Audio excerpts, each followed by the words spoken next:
States. Al Holbert has won the last 3 IMSA GPs here. Bobby Rahal, the IndyCar champion, calls this his home track. The last time those two met, Sebring in March. Rahal won. All season, this Corvette has been the fastest car on the IMSA tracks. This Nissan has been second fastest, but they break down a lot. And these Porsches finish a lot of races. Holbert and Rahal, they drive Porsches.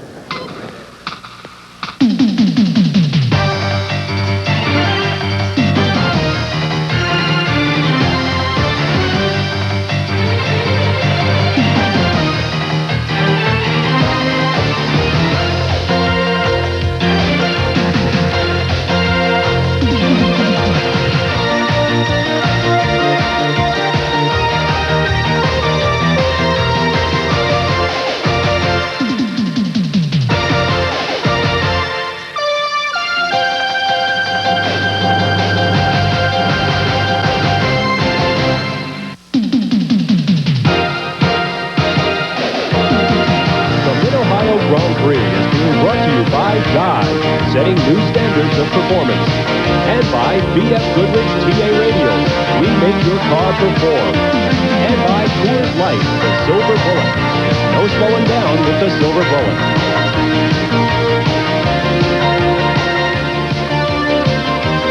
It is a bright and breezy summer afternoon in central Ohio. The dairy cattle are grazing contentedly.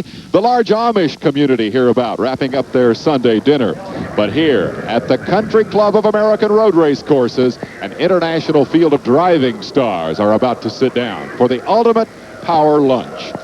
Hello, everyone. I'm Dave Despain at the beautiful Mid-Ohio Sports Car Course. We've come here live for the drama of the world's fastest sports car prototypes battling at 180 miles an hour.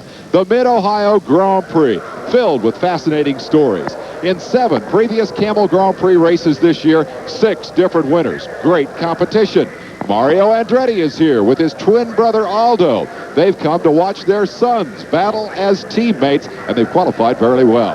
And up at the head of the field, we have walking wounded today, notably Elliott Forbes Robinson in the Nissan ZX. It was just a bit more than a month ago in Riverside, California, that EFR encountered a terrible problem. His car careening up the front straightaway. Suddenly, the left rear tire exploded, and he slammed into a solid concrete wall. The car totally destroyed, but EFR climbed out with just a broken shoulder. Today, the Nissan prototype, a replacement car, at the head of this field, and EFR is ready to return to the series. Bob Marshall will cover pit road today. He's with the Nissan team. Thank you, Dave, and hello, everyone. Elliott Forbes Robinson, in his first trip with the Nissan since a victory in Miami, is on the pole. But the first question, Jeff, is about your teammate, Elliott. Well, Elliott's doing real fine. You know, he did hurt his shoulder at Riverside when we had a bit of a problem there. But he ran a Trans Am race last week, and he's been doing fine this week. So as far as Elliott's concerned, there's no problem. Let me clear up a misconception. You put the car on the pole and not Elliott. He will relieve you today. This is your first trip in the car since Miami. Any changes? No, not really. The car's working really good, and like Miami, all we've got to do is go out there and beat everybody else, and we can win. That's not going to be easy. I think Al Holbert and the rest of the Porsches are going to be pretty tough, especially towards the end of the race. There was some concern in the racing community. In fact, the tires that you were running at Riverside, those Bridgestone radial tires, were pulled off the car. You were running bias pliers on the car since that time. What's the tire situation vis-a-vis Bridgestone at this point? Well, obviously we prefer to have the radials on the car, but, we did have a small problem at Riverside, and Bridgestone wanted us to go back to the cross plies till they sorted it out. And, the cross ply isn't quite as good as the radial, obviously, and but we just got to make best of what we've got. And, in qualifying, it was just good enough. So hopefully it'll be good enough in the race as well. Good enough indeed.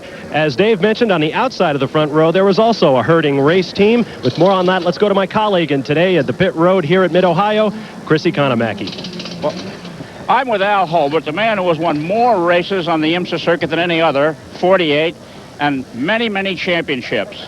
He started the year out saying he wanted to do a little bit less driving, but it seems like he's been doing more and more. And today there's been some last-minute changes in plans due to your co-driver Chip Robinson's illness, his neck. What's the story? Will he share the car with you, or will you go it alone? There's no way I can go it alone, not efficiently anyhow, but Chip feels much, much better. And the plan will be that I'll run either the one long session and the one short one, and Chip will run the long one. And if he feels good enough, he'll run 2 sessions.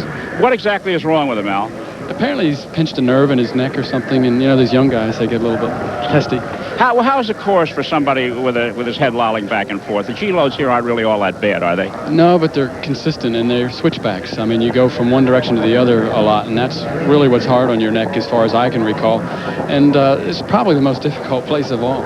Okay, we'll be watching, and good luck to you. But now, ladies and gentlemen, you're going to hear the voice of a man who has been heard at racetracks all over the United States on track PA systems, on network radio, and on network television. Our host today, my colleague Ken Squire.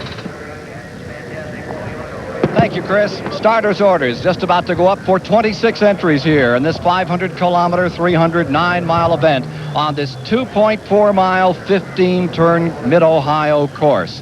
129 laps, the distance to be covered today, hoping to break Al Holbert's record of a year ago, 3 hours, 7 minutes, 55 seconds for the event. Working alongside is Whitney Gantz, a fellow who formerly held the record here. What do you estimate this race to be today? Well, I think the Nissan, which sits on the pole, certainly looks very strong, but its reliability remains a question. Therefore, I'm picking either the number 86 car, a 962 driven by the great Bobby Rahal or Jochen Mass, or as a dark horse, the 67 BF Goodrich 962. This team has done extensive tire testing lately, and they have Bob Wallach, the ace from France, to drive it this weekend. I think they'll get results for their new tires. Well, thank you, Whitney.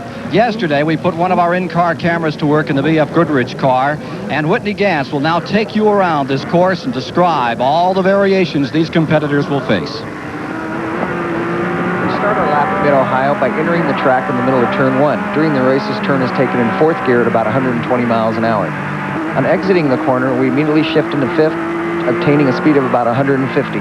Now we enter this S-curve, a 3rd gear corner, probably about 100 miles an hour, on the power to settle the car, and into a corner called the keyhole.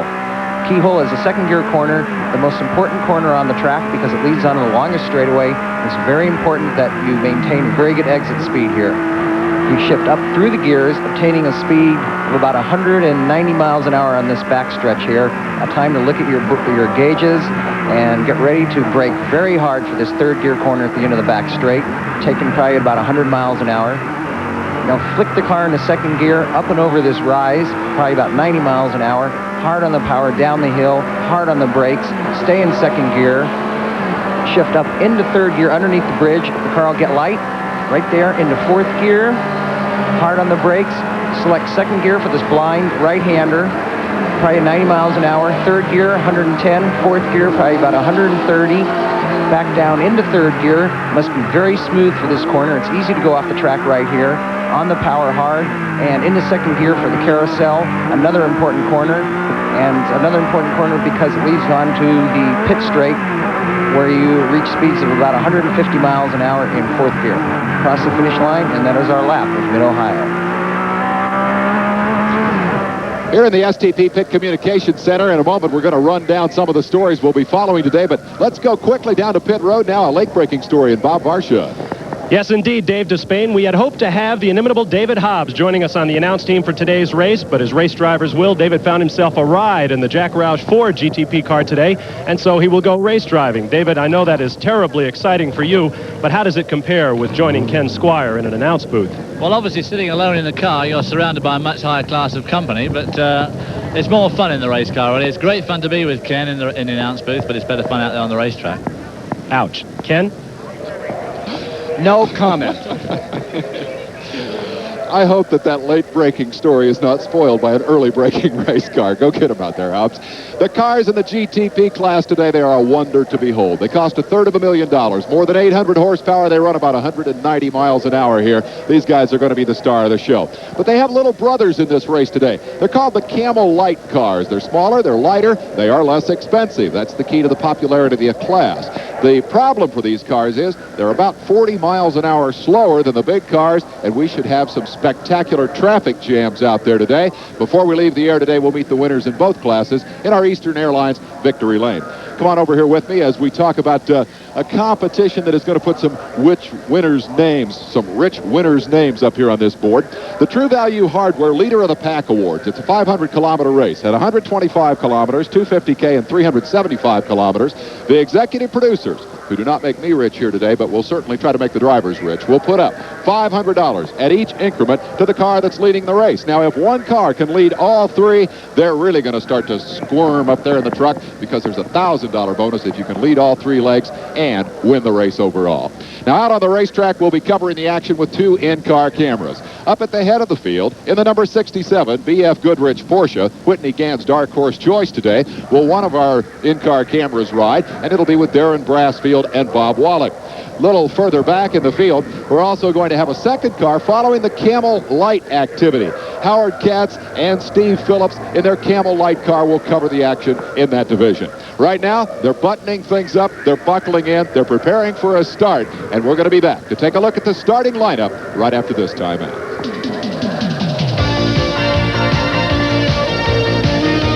Ohio, we're ready to take a look at the starting lineup for this great event today before a capacity house. The track has drawn a magnificent crowd today. Here we are in the hills of Lexington, Mansfield, Ohio area, and everyone is enjoying a splendid day. Temperatures will be in the 80s. Could be a little warm in some of those prototype cars, but for this audience, who are so respectful of this place, it's absolutely the cleanest racetrack I've ever been at. Everyone seems to enjoy what Jim Truman put together. Let's now take a look at the starting lineup for the event. In the front row, on the pole, for the third time for Nissan, Jeff Brabham did the job. The Miami winners, Elliott Forbes Robinson and Sydney, Australia's Jeff Brabham. Starting beside them is the man going for 4 straight. 2 other IMSA drivers have done it. We'll tell you more about that later. Al Holbert, the great champion from Pennsylvania, and Chip Robinson driving Hurt today in that Porsche 962. Then in row number 2, third position, take a look at this. Michael Andretti, son of Mario Andretti, and John Andretti, son of Mario's twin brother Aldo, gets an opportunity. They'll ride together. They qualified third in one of the Hendrick Chevrolets. On the outside of that row, here comes the car that could be very strong today. This is Dyson Racing, Price Cobb, Jim Weaver, winners at Atlanta earlier this year. Going to row 3, there's the Cyril Vandemerver car and Doc Bundy of Gainesville, Georgia. And alongside, strong favorite in this event, Jochen Moss, the great West German driver, and Bobby Rahal as the field begins to roll out. In row 4, Darren Brassfield and the great French world champion Bob Wallach are there in that Porsche 962 that carries our in-car camera. Alongside is Jim Adams and John Hotchkiss out of California in their Porsche 962. David Hobbs, the great champion of every division you want to name from Great Britain. He's there, and his teammate for this race, Davy Jones out of Cortland, New York, in the Roush Racing Mustang. The outside of row 5 is Don Bell and Jeff Klein in the first of the Camel Lights car, currently number 1 of that series. Row 6, Charlie Morgan and Jim Rothbard are there. And in row 7, in the outside of row 6 is Steve Burst and Mike Brockman. Row 7 today, it's Chip Meade and Tim McAdam, alongside Jim Downing and John Mafucci, the great champions of the Light Series. In row 8, Scott Schobert and Linda Ludeman out of Palm Beach, Florida. Also, Brent O'Neill and Keith Rinsler, the Boston University student. In row 9, it's Tom Hessert from New Jersey and Dave Loring, a former winner out of New Hampshire. Our second in-car camera belongs with Howard Katz and Steve Phillips. Katz will be the first driver up on the outside of row 9. In row 10, Bobby Brown and Ken Knott. And also in that row is Alfred Mitchell and Kim Campbell in a Mazda Argo. Row 11 today is John Higgins and Charles Monk.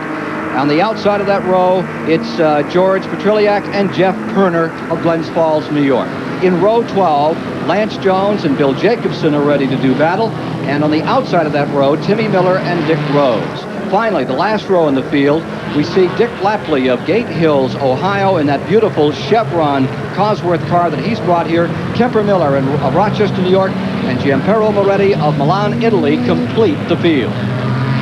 Circulating around, they'll take a lap and a half. They'll start the cars on the long back straightaway here at about 140 miles per hour. The pace car will leave them off as they come by pit road, which holds 28 automobiles, 26 starters today. Midway down the backstretch, they'll turn them loose. As they come back across the finish line, they will have been credited with a full lap complete.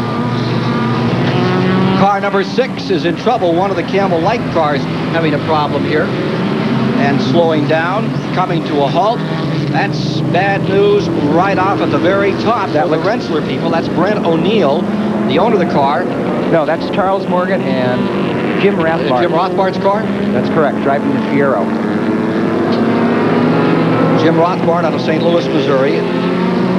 And the pace car is coming in. We're set for a start. The car that broke down is off the course. Clear, and we're getting ready to go. Now, these two cars in the front row will establish the pace and the speed at which they'll turn them loose to begin this 129-lap challenge today. The best of road racing here at Mid-Ohio, live 16 camera coverage on the Superstation. One of the things I'd like to point out here, Ken, is that the drivers have to be very careful to make sure their tires are warm enough before they really start racing each other right after the green flag. It's very easy to get over-aggressive and make a mistake very early in the race before the tires really get a chance to warm up. Here they are coming about through the keyhole. Good to start on the back straightaway? Yes, very good to start in the back straightaway. I think they've chosen that because it's a slower part of the track. They immediately have to slow down for a slow third-gear corner, and I think their terminal velocity is not as much as if they started it on the front straight. All right, ready for the break and going under green, and we're away. The start at Mid-Ohio. With the green flag, and as they take that flag, Nissan will jump out in front.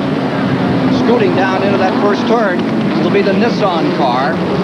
As they get going, and right into second place, the Corvette, as the Holbert car with Al Holbert aboard falls to third place. Down to the bottom of the hill, around turns 8 and 9. How much speed here? About 120 miles an hour on this particular section of the track right now. As I said before, the drivers are really just trying to sort themselves out, not make any mistakes before they can really hit the hammer and get racing. The problem, Al Holbert just made a super move there to move into second place. Very tough place to pass. the Porsche 962 comes up to challenge the Nissan for first place as they round the carousel for the first time. This will officially complete one lap, and Nissan will score lap number 1. Prototype car, well over $1 million invested in this proposition, and those Camel Light cars, they say they're inexpensive. They'll run you about $450,000 for a season as well. Well, I think we're talking really only a matter of degrees in money here, either a whole bunch of money or a lot of money. You're looking at $1 million a year versus maybe $500,000 a year. The BFG Goodrich car trying to move its way through the field now from 7th position. Brassfield and Bob Wollick. And I believe Wollick has the starting assignment today for car number 67. Long back straightaway. Fastest part of the course, as Whitney pointed out. And there's that number 14 going for its 4th win here today. 4 consecutive wins have been scored 2 other times in IMSA racing. Holbert himself did it at Road Atlanta from 1975 through 1977, including 2 races in the 77 season. And then we have 1 car in the pits. That's the Schubert car running in the Camel Light series. One of the smaller prototype cars.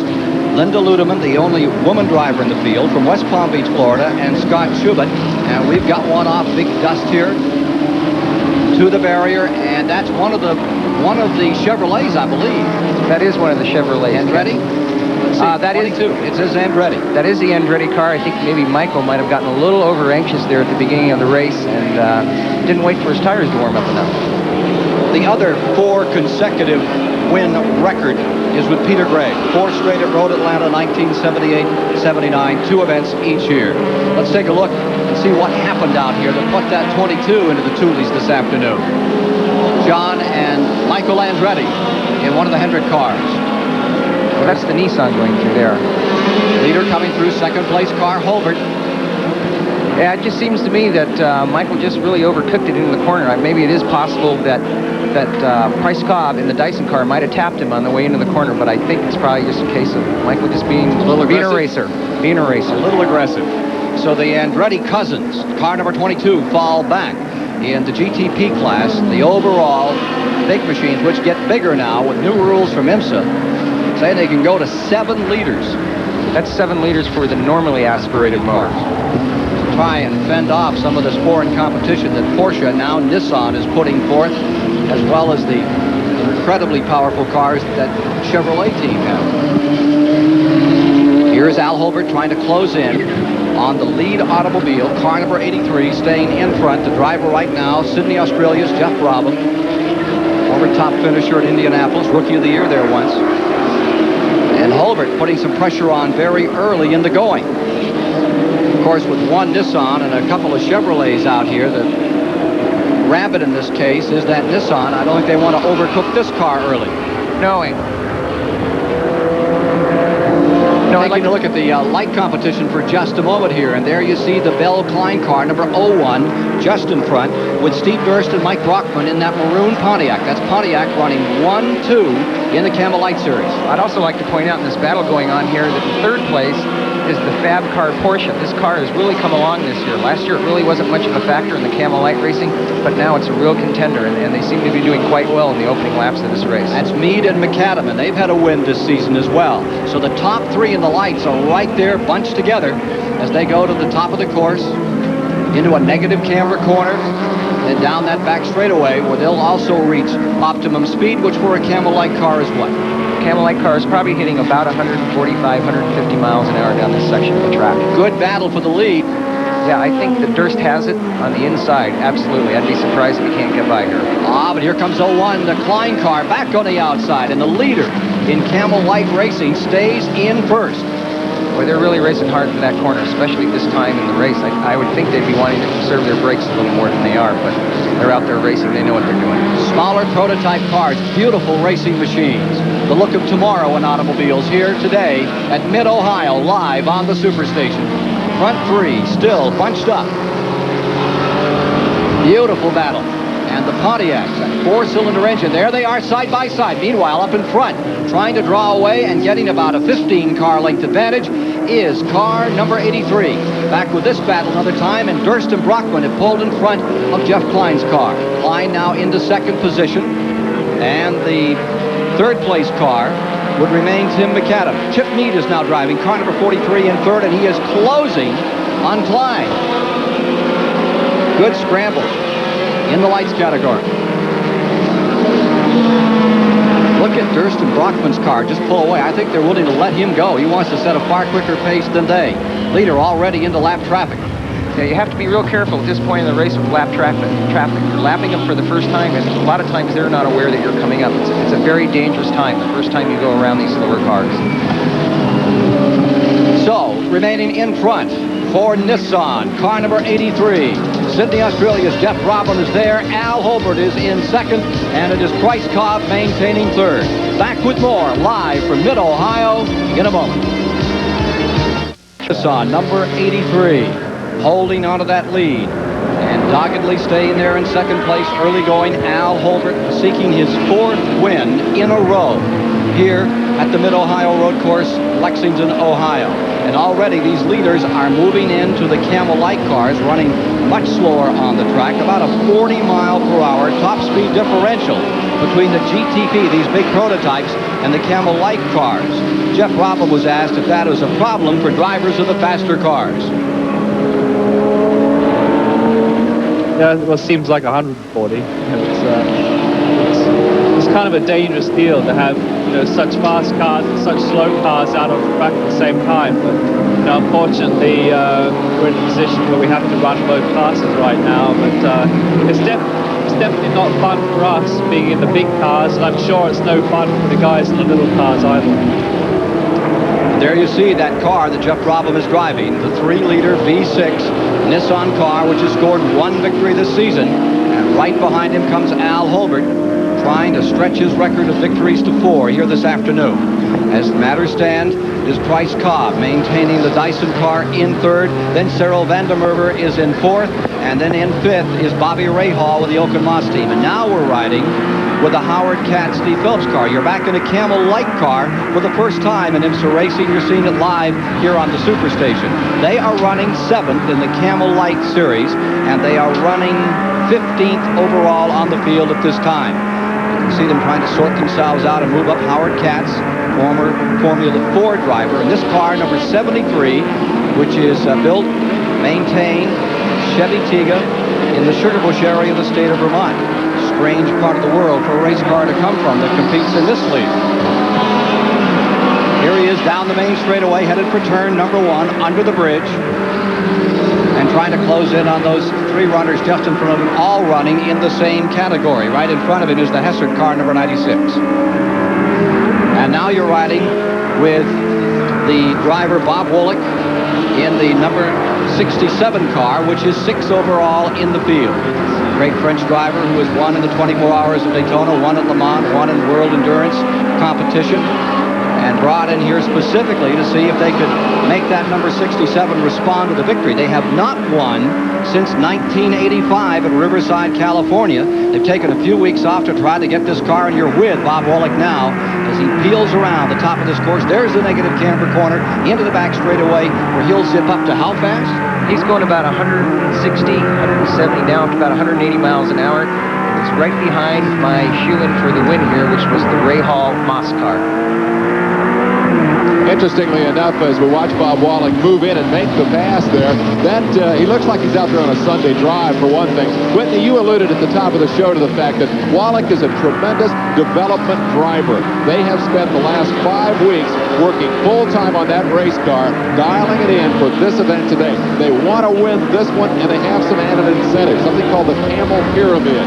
It pays $10,000 every time a new car wins the race, and they've been writing a check every week because we've had, as we said, not only 6 different winning teams this year, but in fact 7 different cars that have won races. The Holbert team won 2, but they did it in 2 different cars.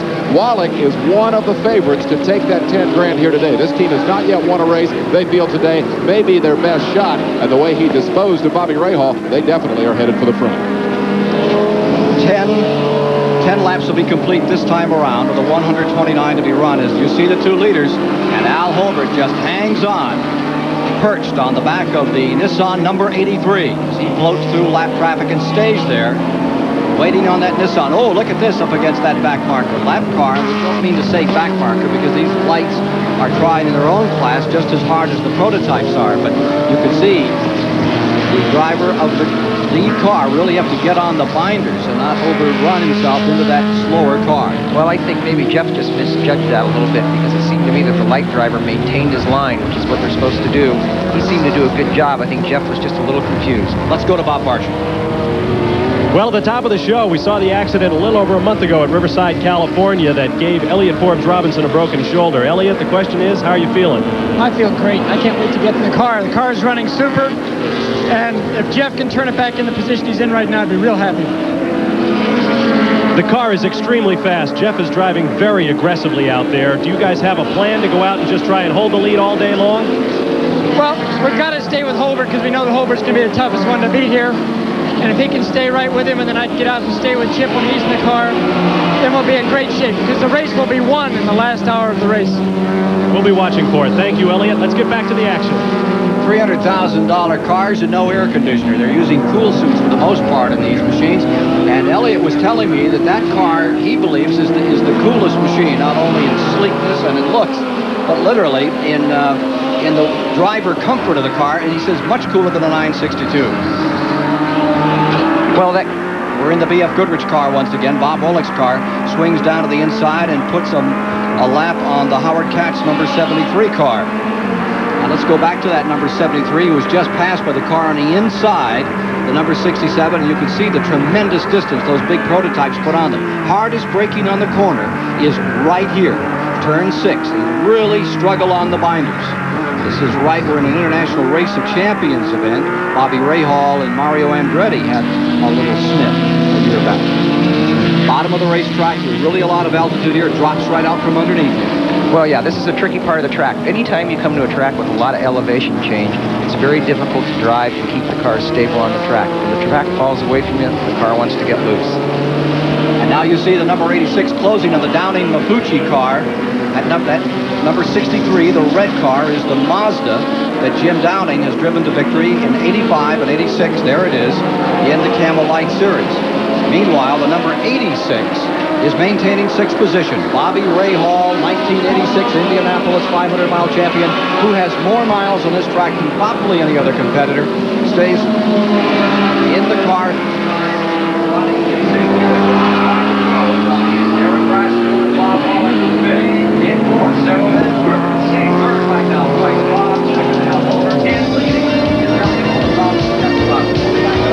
Here in Central Ohio for a fascinating afternoon of motorsports. It's Camel Grand Prix competition, and at this juncture early in the event, Jeff Brabham looks like he wants to make it a runaway and go all the way to our Valvoline mid-race recap, leading every lap of the event. He has set a blistering pace, over 101 miles an hour, but tacked right onto his rear deck, the old veteran Al Holbert, who's semi-retired now. Semi-retired. Every race he started this year, he's finished either first or second. Back here in third, Prix Cobb, young Charger, guy who loves to drive hard, likes to pitch him sideways. He's closing from 9 seconds back. It's a tight battle up front. Calling the action today, Ken Squire.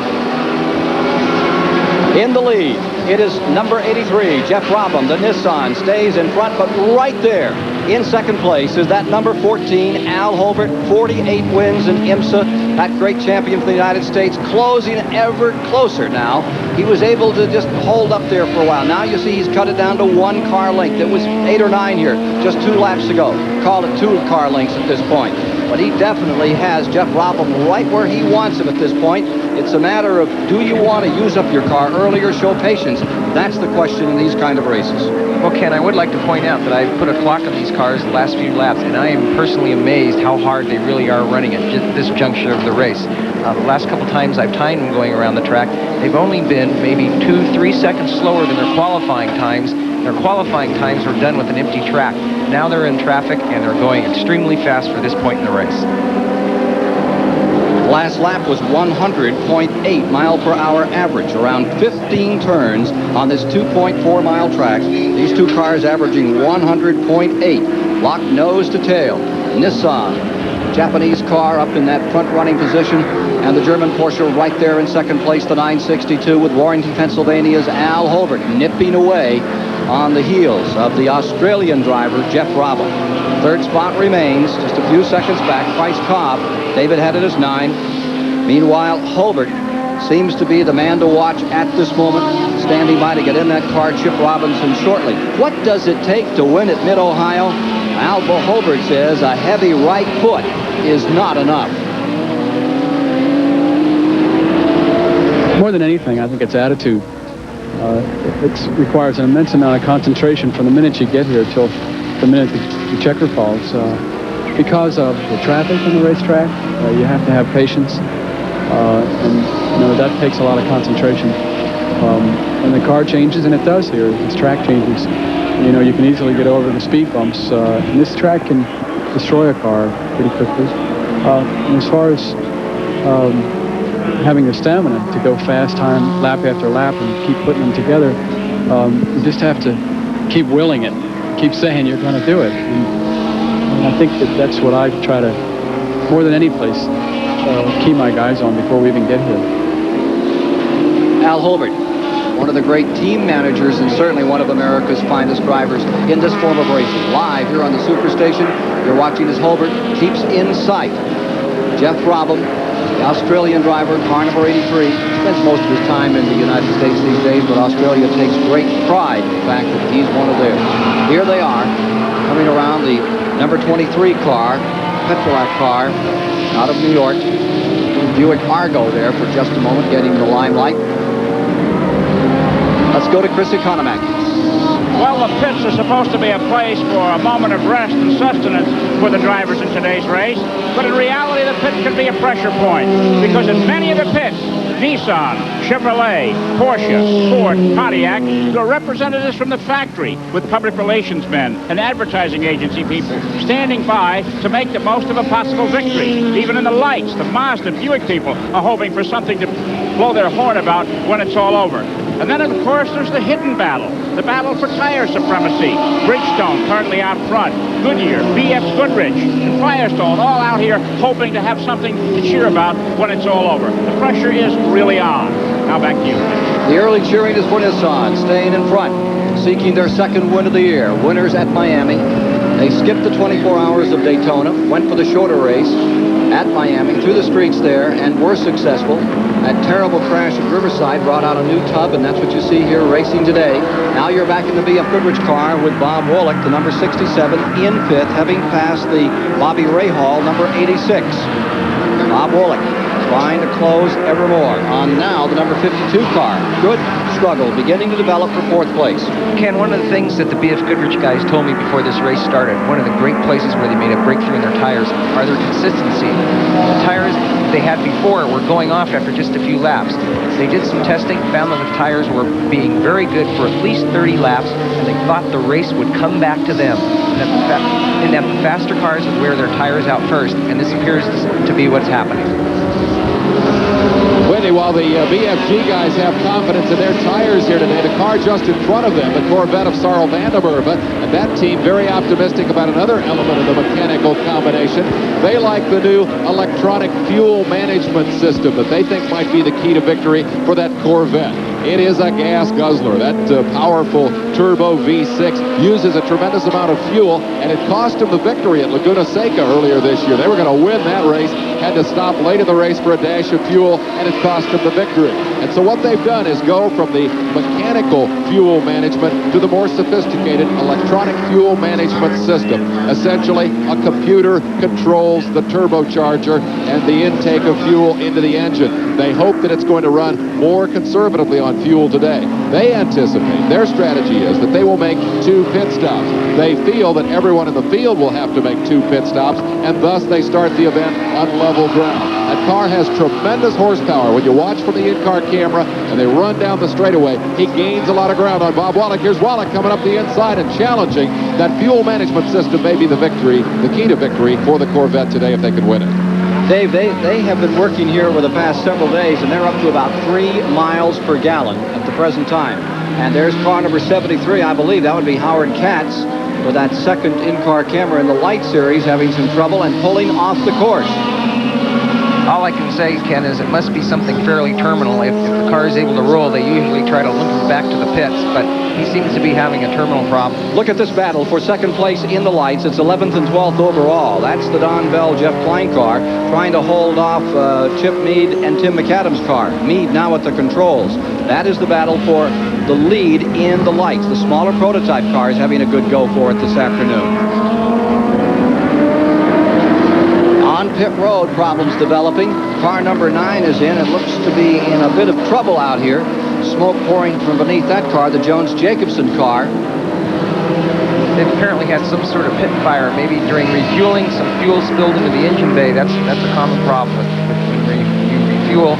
You usually end up with a pit fire if it's not done carefully. The Pontiac Fiero, number 01, and that is Bell driving the car, not Klein for the start of the event, being challenged here by the Fab car, the Porsche machine, right beside, right almost underneath him here, as they wheel around, turns 13, 14, come up for the carousel. Very shortly be back to the start-finish line area of this 2.4-mile course. It's live today here on the Superstation, WTVS. That's a really interesting battle between brands here. We've talked so much about the engines and chassis combinations that are warring in both classes, GTP and GT Light.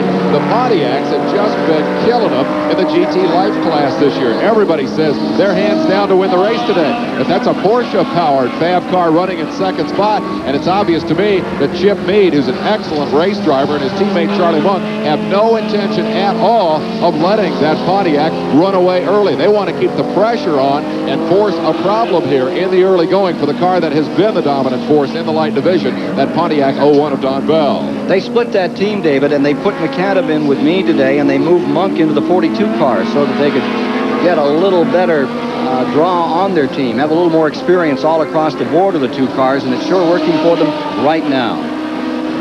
Back with the leaders, and there you see Jeff Brabham staying in front with Al Holbert maintaining second place. Price Cobb and his 962 is third, and then the Chevrolet runs in fourth. More live from Mid-Ohio shortly.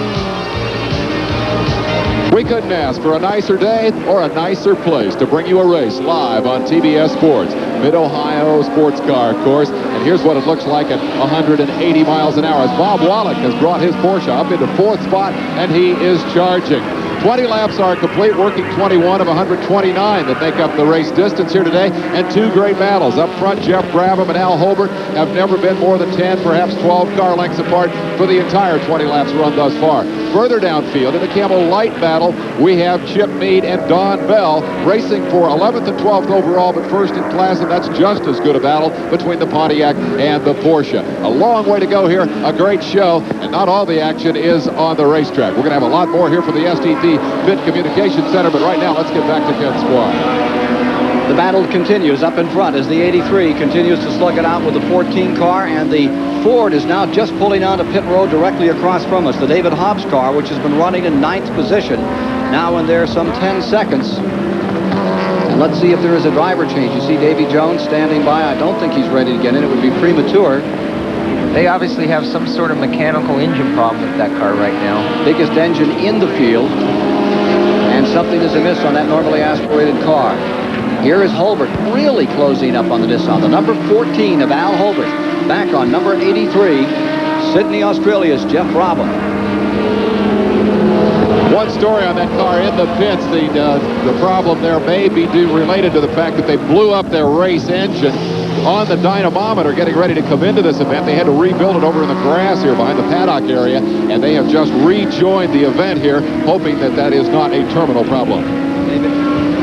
David Hobbs was in the pits for 44 seconds. Wherever there's competition, there is controversy over the little technical matters. And such was the case with the Kodak copier competition that is run on each IMSA weekend. They allow two of these top teams to come out here and see which of the teams can be the fastest. Yes, it's for pride, but it's also for big bucks, some $50,000. This was yesterday, and here you see the Camel Light entry, car that's running so well today. Steve Durst and Mike Brockman making the stop. They have to change drivers just as they would in a race, take 15 seconds for fuel, and there you see the odds-on favorite, the big Chevrolet, the Rick Hendrick car. Cyril Vandermerver there, wheeling around the car and quickly out. No question, he has won the event. Wrong. 6 men working on car number 52. Who's the culprit? The man in the air, jumping right there. Cyril Vandermerver cleaning off the windshield, disqualified, and the winner was the Camel Light entry yesterday. How about that? Back to the race, and here's number 83 and 14 still locked in their war. Meanwhile, in the third spot is car number 16 and the Dyson car with Price Cobb at the controls. One car slowing, that is the number 10 getting in trouble. That is Jim Adams, John Hotchkiss' car coming down. The number 10 car had been running in 8th position, and it's trying to get back. It looks like it has some damage up on the nose. Well, actually, I think those are just what we aerodynamic devices called splitters, which give the nose a little more downforce. But isn't the one on the right slightly bent, askew? No, it looks pretty good to me. I think he's had some sort of problem other than sliding off the track by a mistake. What if he collected one of those new curves? Well, those curves are certainly going to present a problem. The guys run over them this week, and they're going to tear their cars up as they found out in practice. So the number 10 car trying to get back to the pit area, and Jim Adam is currently at the controls of that car and falling back. The car that is on the move is the B.F. Goodrich number 67, which is up to 4th. It has passed the Hendrick Corvette being driven by Cyril Vandermerver and has taken 4th place, closing now on Price Cobb in the 16, the Dyson car. Let's go to Chris Economac. I'm standing down here with car owner Rick Hendrick, who has the two Mr. Goodwrench cars in the race. You're quite a sportsman, Rick. You've raced boats and you've done a drag racing stint yourself. You got 2 sports cars in the race and 3 stock cars. Which form of the sport do you like the best? I like them all. There's parts of each one I like, Chris. I guess I like road racing. I like to drive in road racing. I like to watch the Grand National cars run. I like it all. I guess if you're a racer, you enjoy all of it. Rick, your stock cars have really been in the news. Tim Richmond fell ill, and you had to replace him with a driver. Then Jeff Bodine got in some trouble for some on-track incidents. But everybody's wondering about the rumors that you and Darrell Waltrip may split. Well, you have any comments on that? No, Darrell and I, everything is fine with our team. You know, it's a new team, and you go through those problems when you get started, but Darrell and Waddell and I spend a lot of time talking about the situation and how we can improve it. I think you'll see that car doing much better in the weeks to come, and we're happy, and we've got a lot of room for improvement, but that's a new team. And last year, Tim Richmond, it took him half of the season to get started, and he won more races than anyone. So we're looking forward to this next 4 races and out to Riverside, and we're excited about the rest of the year. We're just going to work hard to make it happen, but there are no plans for anything to happen there right now. Okay, thanks very much, Rick Hedigan. Now let's go down pit road to my colleague, Bob Varsha. Thank you, Chris. The Ford Mustang GTP is suddenly back in the pits with Davy Jones at the control. Jack Roush is in charge of that big GTP effort. Jack, what's the problem? Well, we seem to have a cooling system difficulty. We checked the engine and the car over real close last night. Everything looked normal, but it's lost its water here this morning, and we're just not sure what's happened. We may have a hose or we may have a radiator that has a problem. The Applecon Ford Mustang has worked very well in practice, and we were really hopeful of a good result here today, but looks like we may have to wait for another day. You guys have gone through a couple of engines here. Tell me a little bit about that struggle. Well, we really only ran one engine, and we took it apart last night and checked it over. There wasn't a difficulty with it. The engine that we had planned to use as a spare was damaged on dynamometer on Thursday night. And with that, we had to repair this engine. So I'm not sure what's happened, but this 7-liter engine combination looks real good for the Ford, and we're hopeful to get it back. Okay, well, it looks like a long day at this point, but Davy Jones may be back in action soon. Let's get back to the racetrack. Let's see, it appears they may be pushing that car off as Bob Wallach continues to work in car number 67, the Porsche 962. That's coming up through the field. Whitney took him as a dark horse choice to win it all today. Here's Wallach at the controls. Easing that car around through a high-speed turn. Shifting here. And trying to close in on the third-place man, Price Cobb, in the Dyson Porsche 962.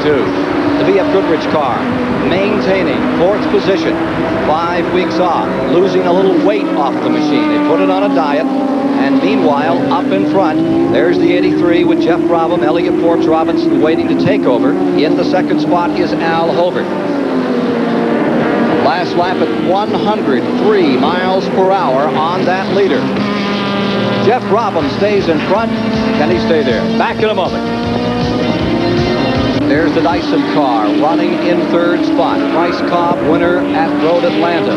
Leading this man, Bob Wallach, in the 67 by the interval you see right here. It had been about 2 2/10 seconds, and that has really been pared down.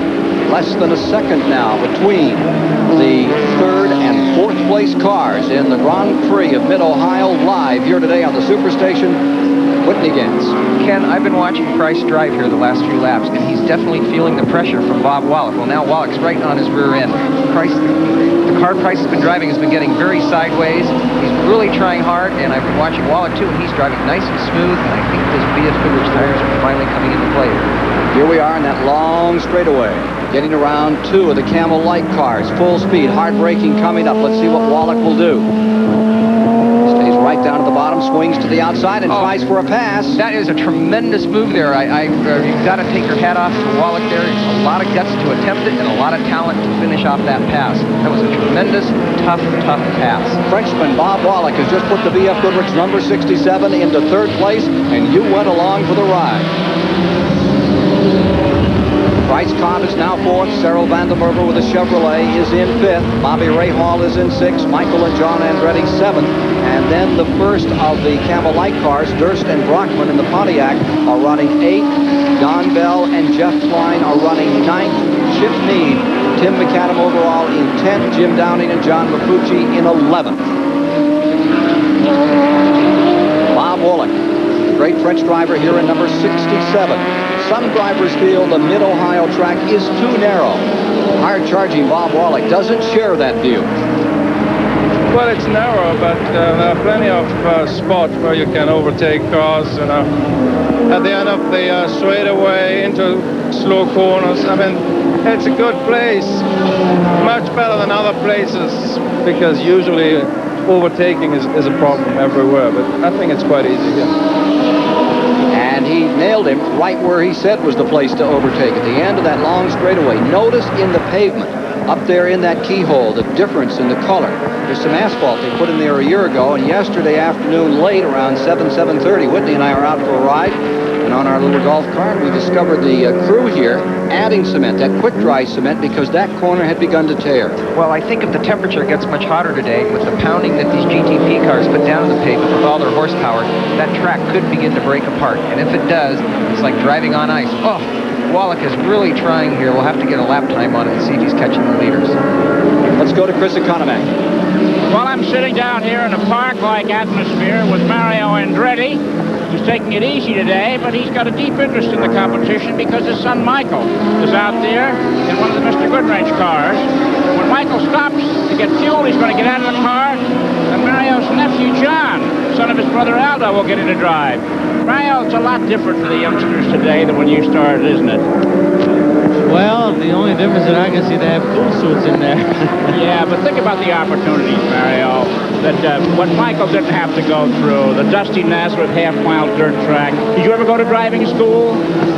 No, I guess, as you say, times were different, of course, and I think it's great that they have these opportunities. Let's face it, that's the least that I can provide, I think, from my standpoint. I think because maybe I can, as you might think, pave the way to some extent, but then the job they still have to do themselves. They still have to stand on their own 2 feet, and the merit sooner or later will be what's going to determine the future of their career anyway. So when it comes down to that point, there's no difference. Well, I know that, but Mario, how long did it take for somebody to know the name Mario Andretti after you started? All those three-quarter midgets and jalopies and broken down sprint cars and so forth. And Michael and John's career, people know those names, some might be because of your experience, but most because of their own achievements early in their career. Well, again, like I said, it's fine that they were able to sort of come in maybe better prepared with better equipment and be much more advanced at a specific age. Sure, I look at Michael today versus where I was at the same time in my life. He's light years ahead of where I was. And maybe by the time he reaches my age, maybe he won't want to have any part of it. Or maybe will. I don't know. I guess each career span is going to be different anyway. And as I say, I think it's wonderful to see that the kids have those opportunities that we didn't have. Well, that's great, Mario. We thank you for taking time to chat with us. Back to you, Ken Squire. The most versatile driver in the history of motorsport for my nickel, Mario Andretti, looking on, and you saw his son. That was Michael Andretti passing the Cyril Vandemerver car, which is now on pit road, and they've made their driver change tires. Ken, I'd like to point out right here, one of the reasons the vet might be stopping. One, either their new fuel injection is not working very well and they're not getting the mileage that they expected. Or two, possibly the cool suit on Cyril's car broke because he made a driver change fairly early into the race at lap 30. Perhaps he just overheated himself and needed a driver change there. The doctor takes over. Doc Bundy out of Atlanta, Georgia, now in car number 52 as it comes back on the track. Meanwhile, Bob Wallach continues to close on the 2 leaders. We'll be trekking that 2 value countdown for big bucks here this afternoon when we return to Mid-Ohio on our live coverage of the Grand Prix on Superstation WTBS. That everybody in this field feared a little bit here today. Jeff Brabham's machine, come with me. This race is now at the 125-kilometer mark, 125 of 500, and that means it's time to reward the true value leader of the pack. Jeff Brabham has led every lap of this race. That's good for a $500 bonus from the true value people. The way he's running today, he looks like he wants to lead at 250 clicks at 375, and in fact win the race. And if he does that, I got to tell you, the people who pay me are squirming up there. We're going to try to give away an extra $1,000 of the executive producer's money here today. $500 to Jeff Brabham, the first true value leader of the pack. Let's get back to the action with Ken Squire. Spain sounds like he really likes his job today with you. Yeah, he sure does. He must be pocketing some of that on the side. Oh, my heart. All right, let's take a look at the light standings right now. as we get down to 43 laps complete in the event. Correction, 34 laps complete in the event. Let's take a look at the standings in Camel Light. Brockman 09 at Pontiac there, then Chip Meads. Porsche is in second place. Don Bell's Pontiac is in third. Jim Downing and the Mazda in fourth. And David Loring, who has a win this season, is fifth. That's in the Camel Light category of competition. And there's the leader, Mike Brockman, in that beautiful Spice Engineering number 09. Klein and Bell have been the predominant name in light racing this year to turn around here as the Jiffy Lube car continues to draw a bead on first place. Those Spice cars have really livened things up in Camel Light category racing this year. Well, that's for sure. It's really a shot in the arm for the Camel Light division. Before this year, the Mazdas seem to have a real stranglehold on the whole series, especially in the form of Jim Downing. But now these new Fieros, a Spice chassis, a Fiero Pontiac motor, have really dominated. Jim Downing, one of the master drivers of America, who dedicated himself to this series, and it certainly helped the International Motorsports Association. For instead of having 9, maybe 15 of those big prototypes, now you have fields from 22 up to 30 cars. Sure, and that's one person we cannot overlook in this race. Jim Downing is a superb tactician, and he's a superb race driver and car preparer. He may not sometimes be the fastest guy out there, but he possibly could be the smartest guy out there, and he wins races because he is smart. I believe on pit road we have both of the Corvettes, so there's something truly amiss on number 52. There you see the Andretti cousins changing, and number 52 came in at the same time. Well, 22 was making its driver change, and they're moving 52 out, trying to give room here to the 22 car. I think you're exactly right. I think they're trying to shove 52 out of the way. It must have some sort of trouble. Car 22 has come in on lap 35, which means it's not getting very good fuel mileage. They expected the car to go 38 laps. As we understand, this was a call directly from the factory to bring both Chevrolets to this race. We haven't seen two Chevrolets previously, and here they are. And there you see Michael Andretti, who has just been relieved by John Andretti. They're pushing his car to get it fired and out of there. John Andretti, who won the USAC Midget Championship a couple of years ago. Likeable guy, just like Michael, but the 22 is coming very slowly and is not firing. Boy, I know how John feels right now. He must be just dying in there. Obviously, his starter motor is having a problem. The solenoid might be overheated. Have you had this happen? Oh, yeah, lots of times. And at about this point, you're about ready to tear the steering wheel right off the column. You're so frustrated. He's obviously having some sort of problem. I'm sure the car is real hot right now. Very hard to get started. And as you saw, the number 52 was pushed back on the track. That has gone back around again as they focus on this car. That's the problem sometimes with having two cars when you're used to having just one to cater to. Absolutely. It's a lot harder working in close quarters, and I think you might see 52 come right back in, and let's say keep him out on the track. Obviously, he has some sort of problem, but I think he's staying out there to be out of the way while they work on car 22. And he is just in front of the Nissan number 83, but not the way he'd like to be. Tailed down, one lap in arrears if number 83 moves by at this juncture of the race. Well, I think when they get to a straightaway, we'll see how well car number 52 is running. If the Nissan is able to go by it quickly, it obviously has a problem. Here's Chris. Okay, I'm down here. Michael Andretti, you look a little hot, and you're not smiling. How's the car? It started missing about halfway through my run and made things a lot more difficult. And also the tires have been going off all the way through the run, so it was a lot of work. But now I don't know what's wrong. The car won't start in the pits. What was that miscue early, Michael? Well, I guess I stood on it too early. The tires weren't warm enough, and the car was really loose at the beginning of the race, and it just got away from me.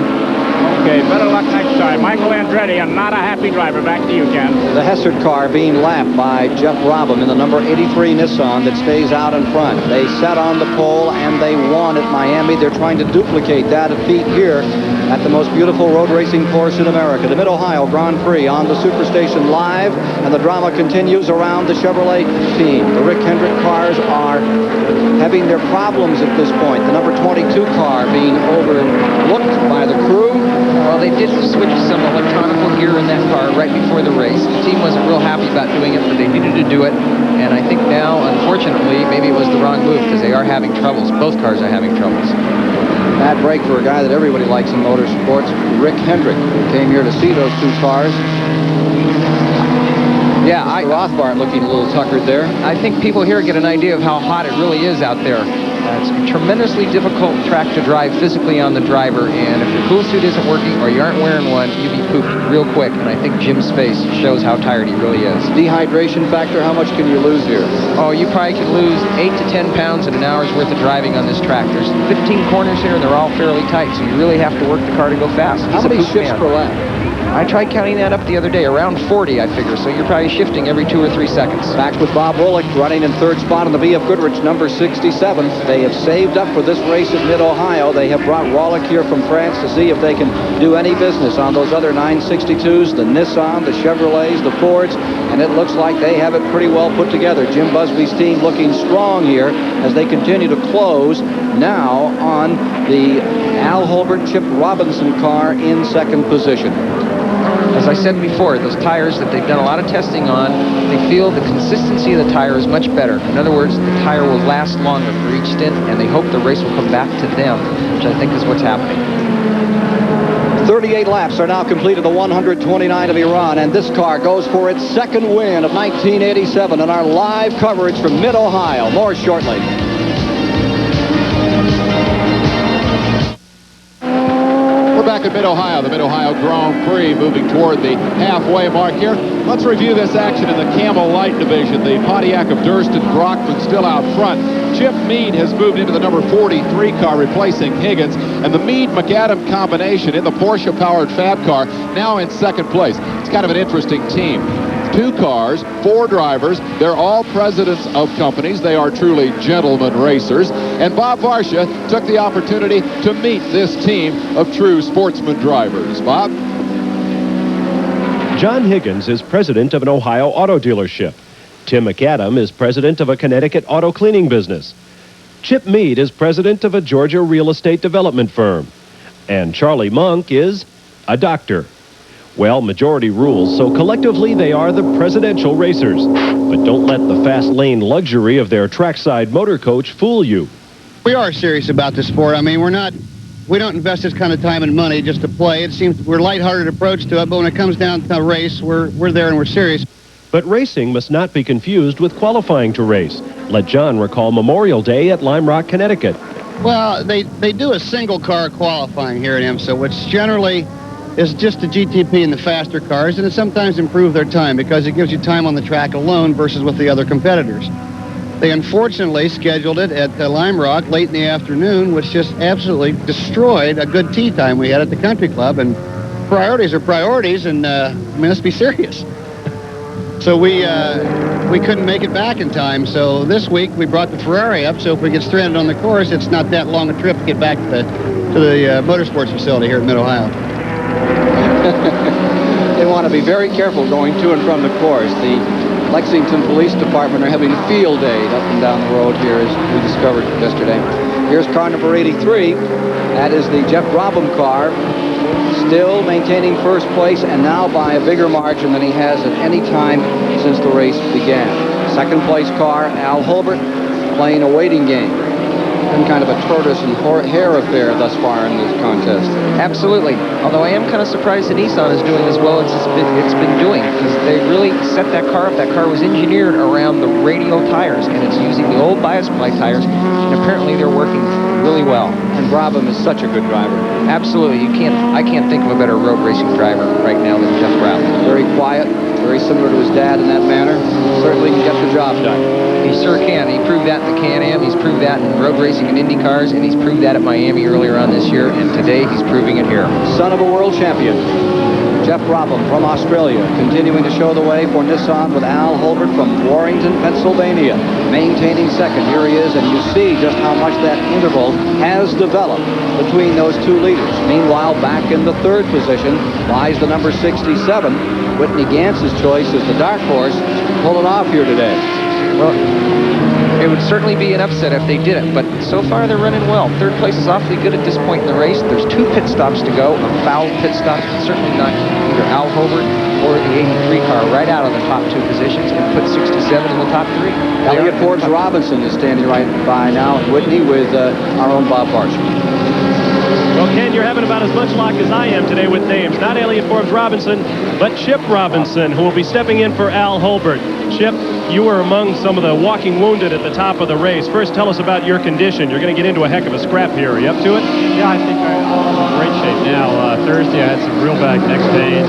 Friday, they continued, and even yesterday. But I have my trainer and come out, and he worked on me, and it really feels much better now. It feels good. How about the race? Is Al maintaining the pace he wants? We know the Nissan is so very fast.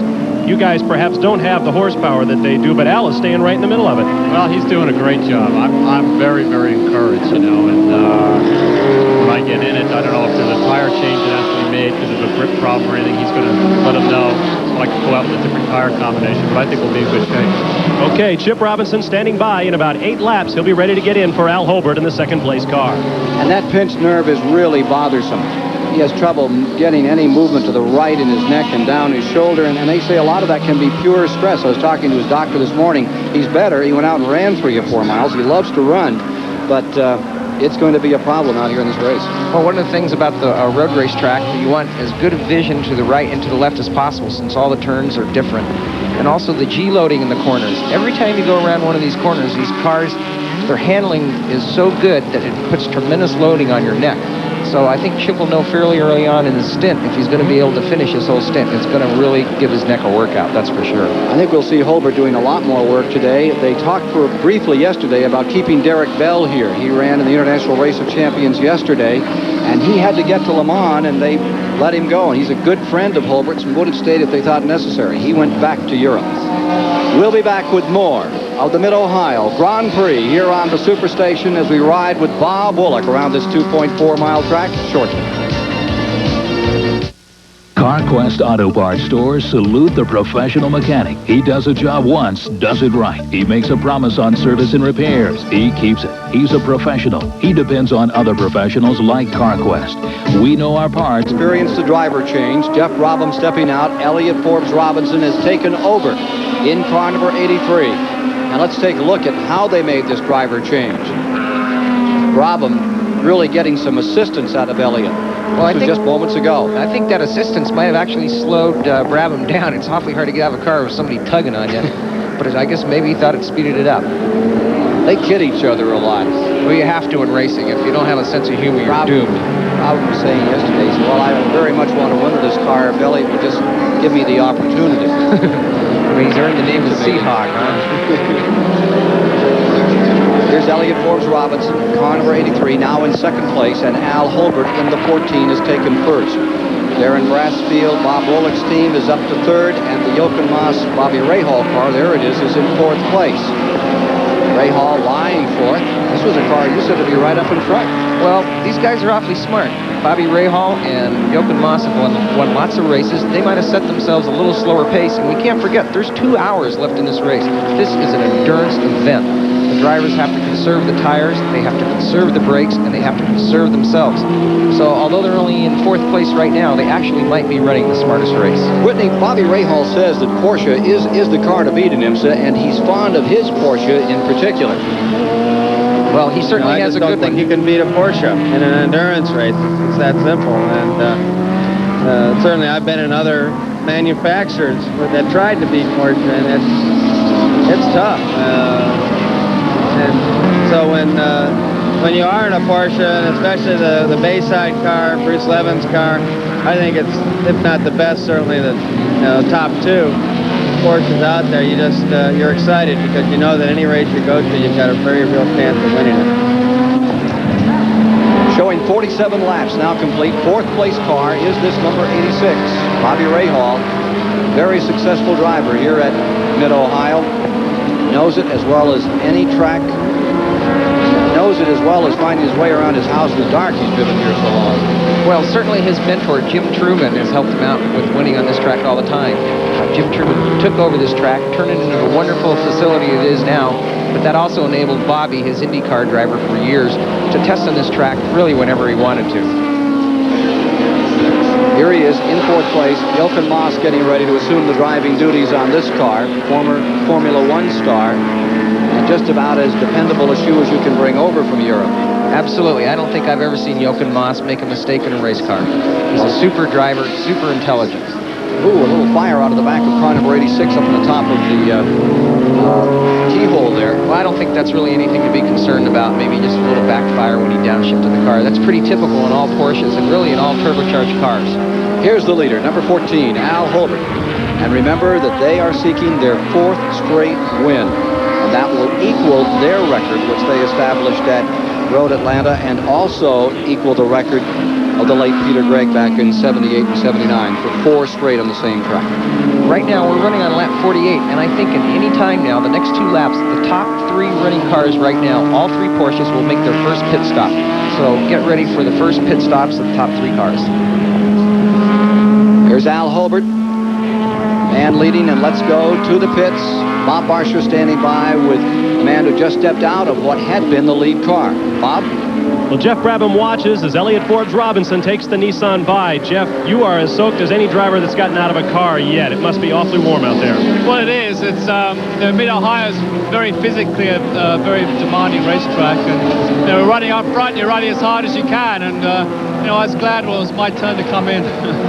You're used to the open Indy cars. Now you got a roof over your head. Is that more of a problem, perhaps, for you than some of these guys who are used to driving in the enclosed boxes? No, I don't think so. It's just with Indy cars, we run for a much longer distance, so it works out about the same in the end. You run for a shorter distance in these cars, but it's a little bit hotter, so you probably feel about the same. Everybody with the Porsche seems to be having trouble right now. How are you doing? Well, we're doing okay. Our car's running pretty good. It stays pretty consistent, which was one of my concerns going in the race, and we can run just as quick at the end as we can at the beginning of our stint, so we're looking pretty good right now. Thank you, Jeff. Let's go to my colleague, Chris Economaki. Okay, down here it's a busy place in the pits with the number 86 car just getting back on the track with Jochen Mass at the wheel, and last year's Indy 500 winner, Bobby Rahal, who yesterday won the IROC race here on this racetrack, gets out. Huffing and puffing, Bobby? No. Are you huffing and puffing? No. Why? Oh, come on. You know, they said that you were born here in the log cabin in the infield. I got a great charge out of that. But is knowing the track as well as you know it a big plus? Well, I don't think it hurts by any means, but there are a lot of good drivers. Al Holbert spent a lot of time here and people like that. And, with the caliber of driver, I don't know if there is a home track advantage, really. Okay, what about today's race with the track and your position? Well, we're running a soft compound tire, and that hurt me in the beginning. It was really pushing a lot, and we caught back up a bit, but we're going to try a little harder tire and see what happens. Okay, we'll be watching you. Good luck. Thanks, Bobby Rahal. And in a matter of moments, Al Holbert's number 14 will be coming in alongside, and we'll be back for that. Back to you, Ken. The interval is 13 and 0.4 of a second, first to second place. Al Holbert over Bob Wallach, as Porsche 962s now run in the first 3 positions. Holbert Robinson's car in first, then the B.F. Goodrich car, followed by the car right here, the number 86 in third, and in the 4th position is the Nissan, now being piloted by Elliott Forbes Robinson. That's the story up in front. The lead car in Camel Lights is the Durst Brockman Pontiac Fiero. They're running 8th overall on the field, with Meade McAdams' number 43 Porsche Fab car running in the 9th position. There you see the number 52, Cyril Vandenberger's car, which had trouble a few laps ago and fell back. And there's the number 63 in 96, which is developing its own war. Jim Downing is running 11th overall. 96 is Tom Hessert out of New Jersey. Many of you racing fans remember his dad, Ed Hessert, the doctor from New Jersey, who used to run in Grand National. And this is his son in that number 96, closing up on number 63, the 85 and 86 IMSA small prototype champion, the Camel Light champion here, Jim Downing, being challenged. In their category, they are running for 4th and 5th overall. And we have a car looping down here in the area of the carousel turn. That's one of the Buicks, number 64, getting fired and coming back out. The Bobby Brown Ken Knott car, a Buick Argo, back underway after looping in the carousel. Well, with all that tape on his nose, I don't think that's the first time he's limped it today. It seems like he's had a few other bodywork problems earlier on today. They've changed the curbs here to some degree, and it's really creating havoc with some of the competitors. Well, last year the curbing they had installed, for some reason, if you stuck a wheel on the curbing, it would literally suck your car off. So this year what they've done is they've shaved the curbing down, but they've installed about 2-inch pipe. The trouble is, if you get on the curbing now, before it would just suck your car off. Now it's going to rip the nose of the car off, and it can really damage a car. So we have a lot of bob-nosed cars running around here before the afternoon is over. We'll be back with more. It's a beautiful day. It's a beautiful race. And the pressure is on this man for his 4th in a row, Al Holbert. More from Mid-Ohio shortly. The leader, Al Holbert, still to come on pit road. Elliott Forbes Robinson now in 2nd place. Darren Brassfield is into the 3rd place car. Jochen Moss is 4th. And it is not Weaver, but rather Rob Dyson, the owner of car 16, who is in the 5th spot. Just climbing out of the now 3rd place car, Bob Wallach, the Frenchman, is standing by with Bob Marchand. Bob, you were absolutely exhausted when you got out of that car. How do you feel now? Well, I'm fine now. But I'm not wearing a cool suit because the car is overweight, so we try to save every pound we can, and obviously it's very hot in the car. If it's overweight now, what's going to happen when your sizable friend Darren Brassfield gets in? Well, I don't know about Brassfield. I don't know how heavy it is, but for sure, in my second stint, I'm going to be at least 4 pounds lighter. You have spent a tremendous amount of time trying to develop this car into a consistent front runner. How's it coming? Well, we were quite far back 5 months ago, and we're much closer now. As you could see, I started 7th, and I was catching and catching and catching. We aren't there where we should be. I mean, I'm pretty sure that in a short while, another 2 or 3 months, we're going to be leading all the races and probably pulling away. At least I hope so. Okay, thanks. Bob Wallach, who's in hard training. He'll be at Le Mans next week driving for the Porsche factory. That's right on the jet tonight. And over there to Le Mans for that 24-hour endurance contest. Now, number 14, while we heard the interview with Bob Wallach, 14 dove into the pits and made its stops, changed drivers. Let's take a look. We can show it to you. Here it is in replay.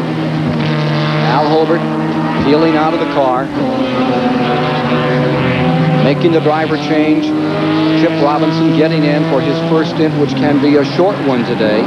Holbert, who has been doing driving and extensive training, because he too will leave the moment this race is over to go to Europe and prepare for next weekend's 24-hour Le Mans contest.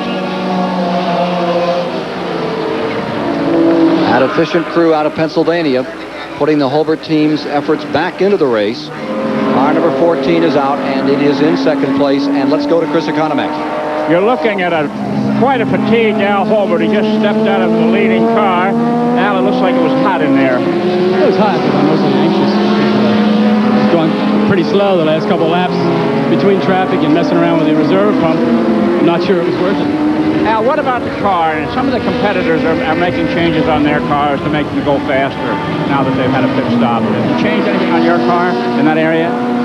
No, I hope they go slower. It's a gamble. It's always a gamble. And I was going to make a change, and then I overrode the change because the car started to come back to me. Okay, now what about Chip? How are you going to evaluate his performance based on lap times, what he says on the radio, and when will you get back in the car? Well, he'll have to tell us how he feels. The second session is, and he won't be able to tell us till towards the end of the session, so I'll have to hang around. What is his window, so to speak? How many laps must he drive, and how many can he drive? Well, there's 2 windows. One is for his points, and that's, I think, usually a 3rd. So that would be 43 laps. And the other window is the fuel. And we have about a 25-lap window there. In other words, 25 laps to go, or 51 laps to go, we're okay. So it's a 26-lap window. But I'm not sure. We have to evaluate how much slower we go and look at the tire wear. Okay, fine. So there's lots to think about for car 14. Now, Holbert, thanks very much. Back to you, Ken. And as we watched the 14, you also saw Hessert moving around the Downing car, and their battle further back. Jim Downing's car has now fallen to 12th, and Tom Hessert in the 96, that's in the light category, is up to 11th on the overall board. That makes, in the light series, Durst and Brockman still in front, Bell and Klein in 2nd, and Hessert moves to 3rd overall in the light category. Well, not to belittle Tom Hessert, but I think David Loring might have started that car. David is an excellent driver. He was one of the Formula Ford champions in the early 70s, and the way that car has moved up through the pack, indicates to me that David, a super aggressive driver, might be the one behind the wheel right now. And a former winner in this series with the lights this year. Loring already has a win. Absolutely. At Lime Rock, David won with a car of his own design, a car he built himself in Italy. Now here you see the 83 as it struggles its way back up to be on top after these pit stops. Car number 83, Elliott Forbes Robinson and Jeff Brabham, the co-drivers of the machine. Elliott now getting the opportunity to do some running with it. Is being shown first.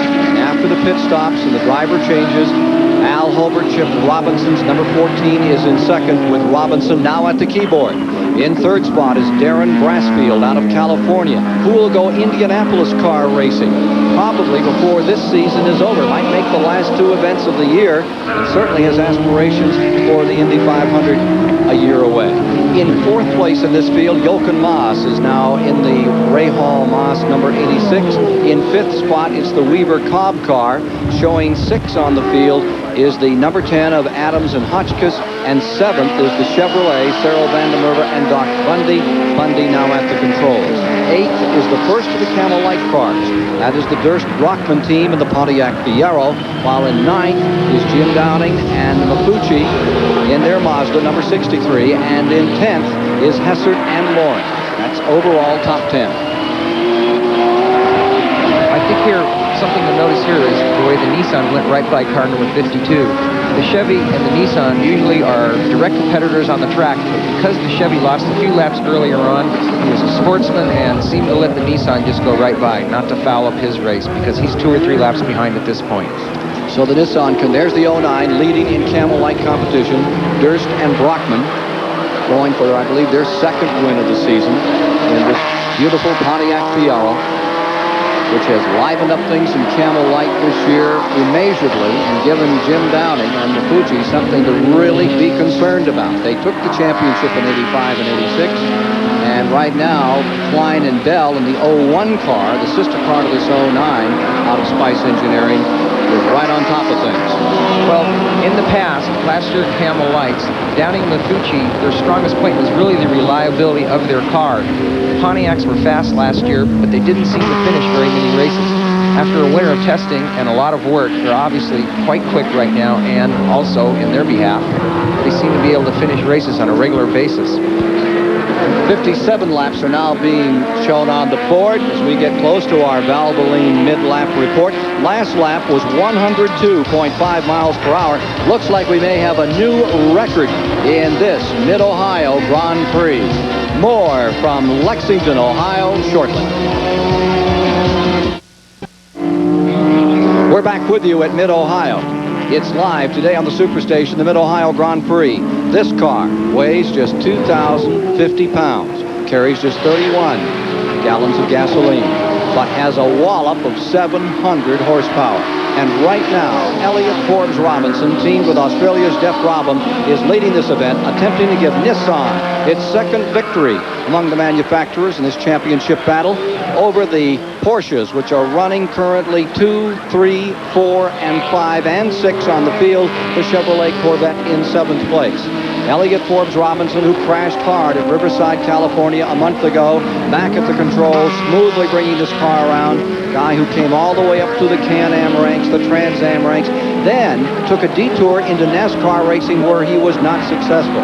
Many say that if he had not made that detour, Elliott Forbes Robinson today would probably be considered the premier racer in road racing in this country. But for 2 or 3 years, he took a real shot at the stock car crowd, gave it a good hard go, did not go his way. Well, certainly Elliott has really come to the forefront in the last couple of years with his Trans Am racing and now driving the Nissan. When I grew up racing, started about 10 years ago, he was always kind of a hero of mine, so I really don't remember his stock car racing problems, but I remember always watching his brilliance on the track in the Super Bs and Atlantic cars, and now the Nissan. Leading by 7 9/10 of a second.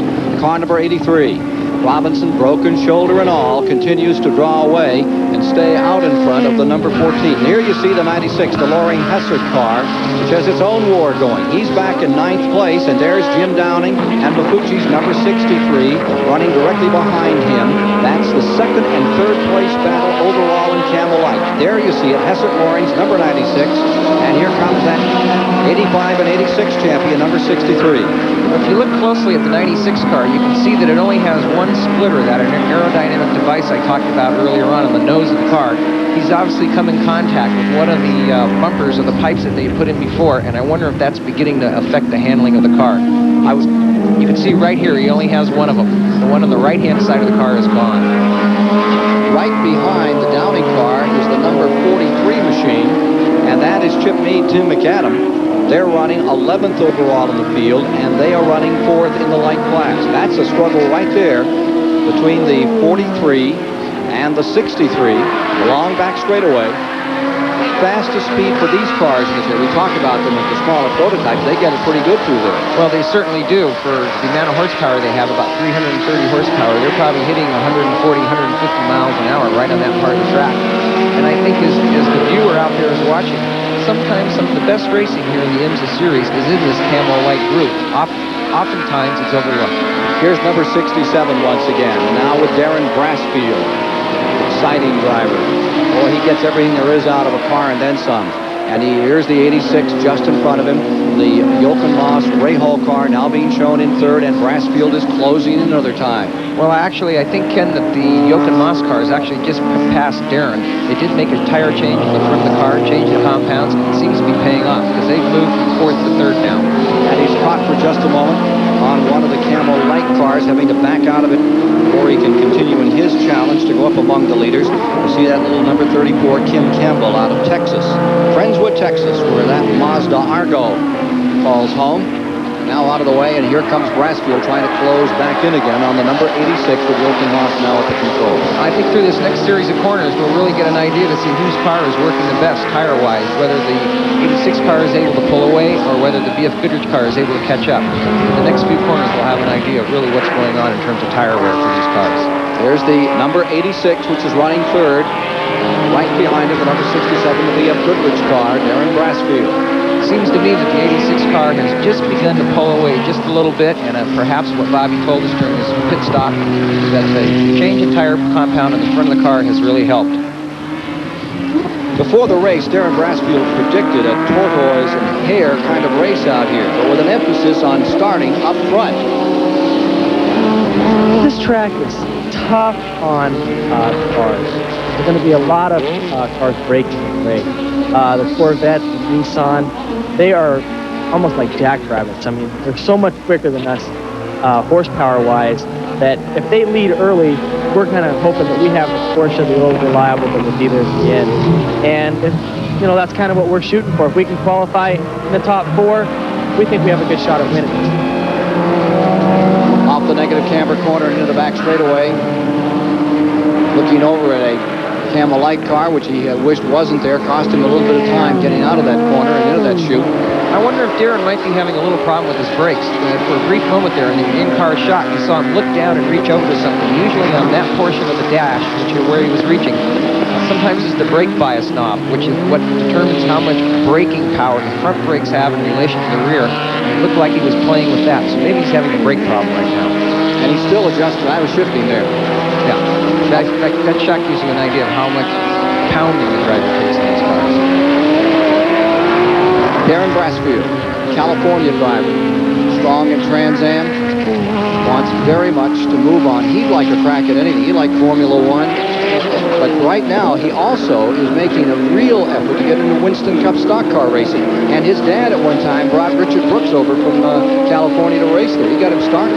Well, Darren's the kind of character, now that I've known him through this series, he's a real character. I think if there was a truck race or a bus race, Darren would be out there hammering on somebody. A grocery cart race. Sure, Darren would be out there racing it. Well, here he is, number 67, maintaining the 4th position. And now you see him just great pictures from inside the car, giving you an idea of how that car works and how he controls it. Well, if you look at his steering wheel right now, he's really got that steering wheel cranked over around that corner. That suggests to me that the front tires of the BF Goodrich car have gone off a little bit. They've lost their grip. In other words, the car won't put track around the corner anymore, so it's slower around the corners. And as a matter of fact, the 86 car has almost disappeared. There he is again. Look how far he's got that steering wheel just cranked in that corner. They need more grip on the front of that car right there.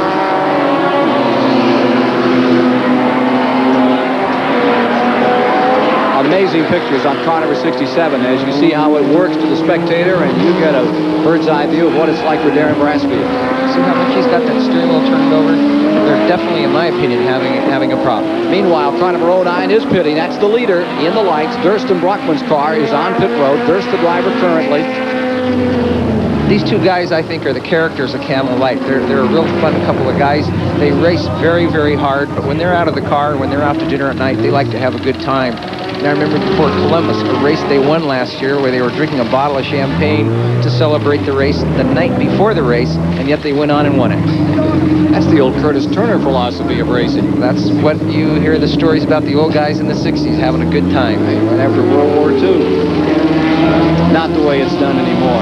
Curtis Turner's great philosophy was you wanted to get just enough under your belt so that you didn't care what happened. He and Joe Ortherly. And these two guys are very good drivers. They take their racing very seriously on the track, and they seem to enjoy it off the track as well. Here's Chris Economac. Well, we got a chance to talk to some of the drivers that have gotten out of the prototypes after their first stint on the track.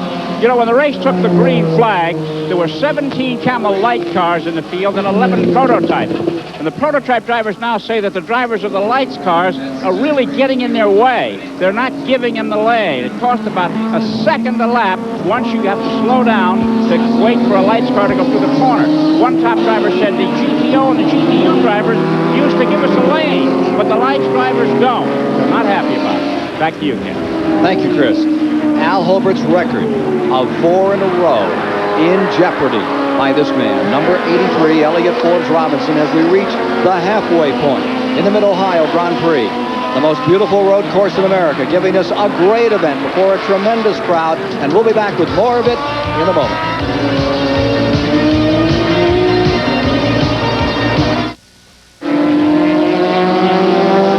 Amidst the farmland of Mid-Ohio lies the beautiful Mid-Ohio road course, and on this 2.4-mile track, this car, the Nissan number 83, driven by Australia's Jeff Brabham and the United States' Elliott Forbes Robinson, is in command, leading Al Holbert and Chip Robinson.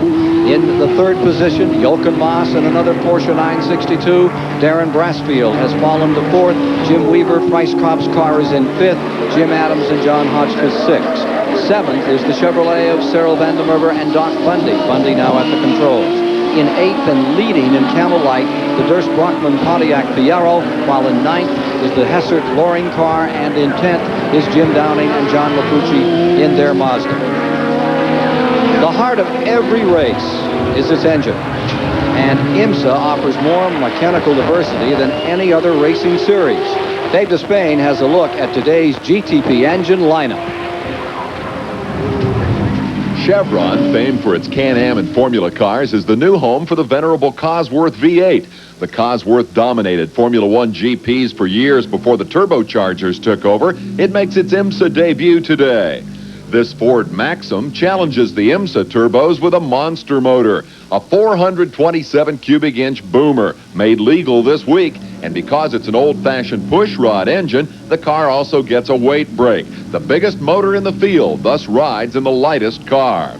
This Corvette is consistently the fastest of the turbocharged Chargers. It's good for 180 miles an hour here at Mid-Ohio, and the team has roots in the good old boy tradition of American stock car racing. The Japanese weigh in with this equally potent Nissan ZX. In only its second full season, this high-tech turbo V6 powered a winner at this year's Miami Grand Prix. Those engines are challengers. This Porsche 962 is home for the champion.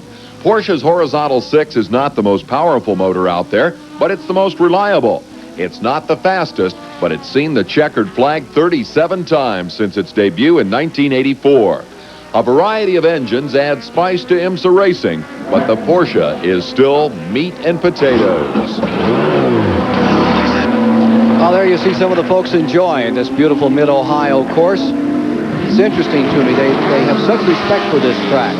don't find much litter laying around as like you find at other tracks. People clean up themselves. They're so pleased with the way this facility looks when they get here. And they really take pride in it out here in Ohio. Might be a little difficult to get into and out of sometimes, but it's certainly worth it when you get here to see the great racing this track puts on. We're having a heck of a race here right now, Ken. These are the two Camel Light leaders right now. First and second fighting for first place, although I do think the 96 car may have not made its first pit stop yet. That is the Loring Hessert car. And as we have it right now, they would be second and third with that 09. Did 09 pit? No, 09's right behind them, right. They have pitted, though. Oh, 96 big mistake. And making a big one. That is David Loring. I can tell by the paint on his helmet. That's a very uncharacteristic mistake for that fine driver. Watching it live here on the Superstation as car number 96 gets out from underneath David Loring, and it allows car number 43, Meade McAdams' car, to pick up the spot, move to the second position overall in that field, and now car number 96 immediately comes on pit road just for the carousels where that action took place. Tricky turn down there, as we observed yesterday. Very tricky turn. The car gets very light as you come over that little rise, but fortunately for David and his crew, if it had to happen, it couldn't have happened in a better place. It was about ready to make a pit stop anyway, so it probably didn't cost him that terrible amount of time. Driver change, and Hessert takes over once again in car number 96 in the Camel Light Series, Mazda Tiga.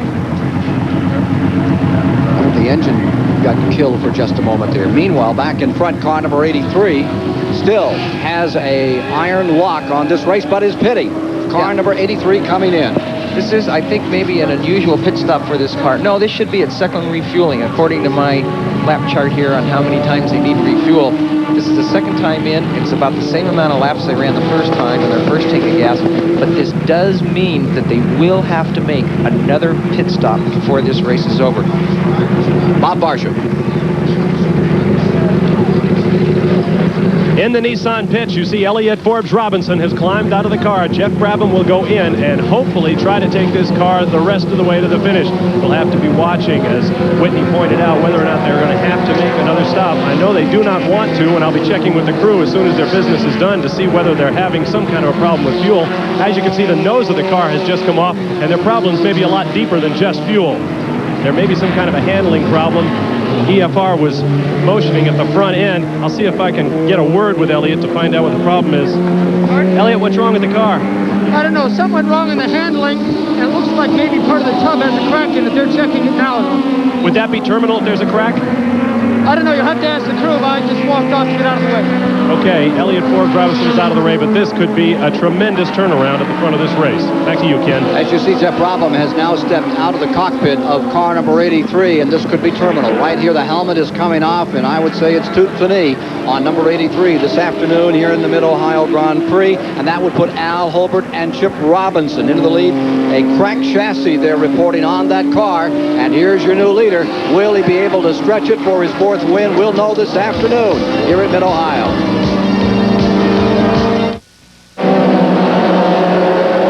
From a few thousand feet overhead, it looks so peaceful, so quiet. Sunday afternoon in the farmland. Get down just a little bit closer. This is what it looks like. Action. 180-mile-an-hour action here at the Mid-Ohio Sports Car Course, the Mid-Ohio Grand Prix. If you've just joined us on WTBS, your timing is impeccable because we still have an hour and a half of red-hot racing to go. We're halfway through this event. Time for our Valvoline mid-race recap, and indeed we have shuffled the deck here just within the last few laps. Let's take a look at how the field stands here in this 1987 running of this event. Elliott Forbes Robinson Elliott Forbes Robinson has dropped off the leaderboard now. In just the last couple of laps, that car developed a crack in the chassis and may indeed retire from the event. Chip Robinson now leading. Moss, Brassfield, Weaver running in the top 5 positions. Remember, this was the mid-race recap, and halfway through, this is the way they stood. Now, in 9th spot was Mike Brockman, leading in the Camel Light division after David Loring spun that car and dropped down into 2nd spot. All of the green cars are the Camel Light machines, and down in 12th spot is the car that has dominated that division of competition throughout the season. They've got a lot of catching up to do. And here are the cars further down in the field as we review the top 20 cars in our Valvoline mid-race report. Great competition in that Camel Light division. Now, as we look at the cars that are out of the event, unfortunately, our Camel Light camera car went out early. It was not a camera problem. It was a mechanical difficulty, and our old friend David Hobbs went to the sidelines early with overheating difficulties on his machine. As we mentioned, Forbes, Robinson, and Brabham now out of the event as we bring you up to date on the cars that are out of the race. 4 cars are on the lead lap. Big story coming in. Who could challenge the dominant Porsches in this event? Obviously, the Nissan had a tremendous challenge to bring to the race. They led it through halfway and then dropped out.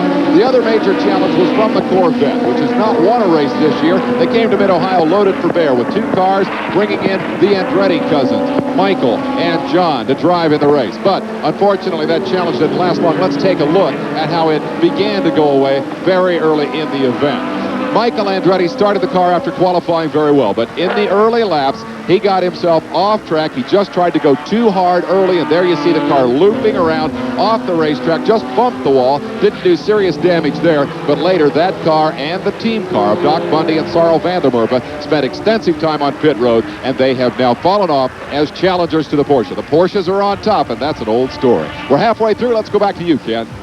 Well, the lap count right now, 75 of 129 laps being completed this time about.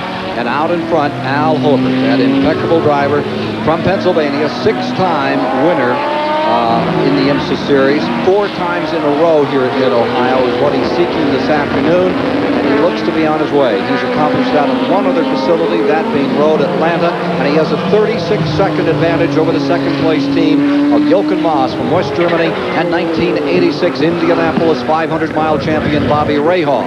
I would assume that this is the point where that Mass-Rahal team will really buckle down. That interval should begin to disappear. Well, hopefully, if they are going to make a charge for the lead, now's the time to do it. A lot of the Camel Light cars have fallen out, which gives them a clearer track. So if they're going to make a push for the lead, they've got half the race left. They have to start now. There's your leader, car number 14, here in the countryside of Mid-Ohio on a lovely day. The 3rd spot, number 67, Darren Brasfield. They say his car, the BF Goodrich car, is having trouble with the gears now. He may have trouble holding it in gear. The 4th spot car is Jim Weaver and Price Cobb in the Dyson machine. For a moment, there had been a report that Rob Dyson was going to suit up again today. That now proves not to be true. The 5th spot, Jim Adams and John Hotchkiss. So, as the leaderboard works it at this time, it is Porsche once again dominating through the front 5 spots with the Chevrolet of Sarl Vandermerve showing in 6th position. Currently, Doc Bundy is driving that Vandermerve-Bundy combo car. The 7th position in the race is the first of the Camel Light cars, and that is number 43, Chip Meade and Tim McAdam with the 09 of Durst and Brockman in the 8th position overall and 2nd in Camel Light. Brockman, who is one of the editors of Motor Trend magazine, does some stunt work out on the West Coast, and an actor now and then, is doing a good job. He's been leading much of the day. Now has fallen back into 2nd position in the lights with Don Bell and Jeff Klein maintaining 3rd in the light series. Here's the number 52 car. That is 6th overall in the race. Doc Bundy now driving, and they have made their 2nd pit stop? No, they've only made 1 pit stop, or excuse me, they've made quite a few pit stops. How many times they've refueled the car is, I don't really know. Here's Bob Barsham. Well, Tim McAdam is standing by, ready in cool suit and cap to take over for the leader in the Camel Lights class. That's Chip Meade in the Porsche Fab car. Tim, you guys are working a little bit different strategy today. Tell me what you're trying to do. Well, basically what we're trying to do, Bob, is pressure the Fieros as much as we possibly can. If we can push them and push them and push them, I think they're making mistakes, and they have made mistakes. So if we can just hang on there, and hopefully a caution will come out and I can jump in. So Chip Meade has been sent out basically to try to pressure those guys into a mistake. You have not done an awful lot of race driving. Tell me about getting into a hot situation like this. Well, the pressure's on, let's put it that way. I've never been up this far in my life. And after only 8 races, to be stuck in the 1st place and to try to hold 1st place is quite exciting. Well, it's going to be plenty exciting for Tim McAdam, and we'll be watching. Thanks a lot. Tim McAdam of Greenwich, Connecticut, getting ready to step into this Porsche number 43, now leading light. They've had a race victory with this team, the Fab car this season, and there are the 1st place cars in the prototype and in Camel Light coming down through together under the bridge and into turn number 1 of the 15-turn, 2.4-mile course. There you see them. Al Holbert leading in the prototypes, and the number 43, Chip Meade, leading in lights. We'll be back with more in a moment. Promotional fee and consideration paid by STP. For nearly 3 decades, America has been driving and winning with STP. STP is the racer's edge. And by True Value. In June, get 2 Master Mechanic 6-piece combination wrench sets, both for just $9.99. Look for the banner at participating True Value hardware store. With 78 of 129 laps complete here in Mid-Ohio, Porsches dominate the event. They run in the top 5 spots. Let's take care of one last bit of mid-race business here. There was a challenge to the Porsches today, and it earned a few bucks for the Nissan team here. They went out, unfortunately, with a cracked chassis after leading this race at both the 125 and 250 kilometer mark. They were the True Value leader of the pack during the first half of the race today, but a mechanical bug took them away. Jeff Brabham got the first $500. Elliott Forbes Robinson, the second $500. They won't buy a new chassis, but it at least eases the blow a little bit with the money from True Value. Let's get back to the action now with Ken Squire. Thank you, David. Here he is. 40-year-old Al Holbert's car, now being driven by Chip Robinson. We saw Holbert through much of the first half of the race, chauffeuring so beautifully, bringing this car around. He has won here on 6 times, once in a Can-Am race back in '82. And, of course, the mark he's seeking today is 4 wins in a row. What makes Holbert so good with it? Well, there's one thing people overlook a lot, I think, in racing, and that is racing is a team sport. And just like a football team, you can have the greatest running backs and you can have the greatest quarterbacks, but if your line stinks, your team's going to get clobbered. So, too, in racing. One of the things that makes Holbert team so good is they have no weak links. They have a strong car. Maybe not the fastest, but it's strong. They have 2 strong drivers, and they have a real strong crew. There are no weak links, and therefore, as the races go on, sure enough, who always appears at the front but Al Holbert? Does he keep searching for new people all the time? Has he got a scouting crew like they would in football? No, I don't think so. I think most of the people who work for Al are very loyal to him. It is a winning organization, and there must be an attitude there, something that they do in-house that keeps everybody happy, everybody loyal. Now, car number 10 in trouble and trying to get back out here. The 5th place car, Jim McAdams and John Hotchkiss in their Porsche 962. There you see the Downing Mafucci car making a maneuver to get around in there. It wasn't quite as close as it looked from that camera angle. Doesn't look like the car is really that damaged. You saw the wheel up in the air, but that's really a function of the chassis being very stiff and the car being at a weird angle on the track. Nothing really bent, I don't think, on that car. Al Holbert has said that there are other tracks that he enjoys more than Mid-Ohio because this is such a difficult course. I think that's one of the reasons why he likes to do well here. He loves the challenge. Well, certainly I think all race car drivers love challenges, and this is one of the most challenging tracks in America. There's lots of places where you can make a lot of mistakes. Coming into the pits is number 10 is the Schubot car, the Camel Light Series. That yellow car right behind it, and 52 is back in another time. Doc Bundy. Well, Doc... correction, they did not pit. No, they didn't. But your correction. Doc looks like he's about ready to pass the number 10 car. I think the driver of number 10 car, who I think is John Hotchkiss at this point, is just really trying to sort himself out after that accident, making sure the tires aren't covered with dirt or grass. Didn't really seem to hurt the car, otherwise he would have come into the pits. I think he's just trying to mentally collect himself and get going again. Number 52, staying with the program in 6th position, Doc Bundy now. There's the Corvette. 2 of them started today. 1 has been retired, the Andretti car. Let's go to Bob Richards, who is standing by with a GM Goodwrench report today on racing around the country. Bob? Well, thanks, Ken. There's a lot of racing going on this weekend. One of the other marquee events is the Bendix Trans Am out in Portland, Oregon. Scott Pruitt, the top qualifier. Now, Scott has won the first 2 races in this series. He's hoping to make it 3 in a row in his sport a little bit later on this afternoon. The NASCAR Grand National Circuit made a stop in Indianapolis last night. 20,000 fans, a standing room only crowd on hand for this event. Defending series champ Larry Pearson had the fans on their feet. He passed Elton Sawyer on the last corner of the last lap, went on to take the checkered flag. Now, the World of Outlaws were in Canandaigua, New York this past weekend. Take a look at the start. Mark Kinzer minding his own business on the outside, but watch out. Brad Doty slides across, punts him right out of the speedway. Now, fortunately, he was all right. Mark's cousin Steve in the black number 11 has been the dominant force on the circuit this year. He was leading once again, but ran into lap traffic. Doug Wolfgang got by on the inside and went on to win. Diedkinzer ended up third. Well, I'm going to be back with another GM Goodwrench update a little bit later on in the race. Now let's go back upstairs to Ken. Thank you, Bob Richards. Here's how they're running. In this 129-lap event, well past the halfway mark, number 14, Al Holbert, Chip Robinson. Robinson now at the keyboard is leading. Jochen Maas's 962 is in second. Jim Weaver, Price Cobb, third. Darren Brassfield, Bob Wallach, fourth. Fifth, Jim Adams, John Hotchkiss. Sixth, Cyril Vandenberger, Doc Bundy.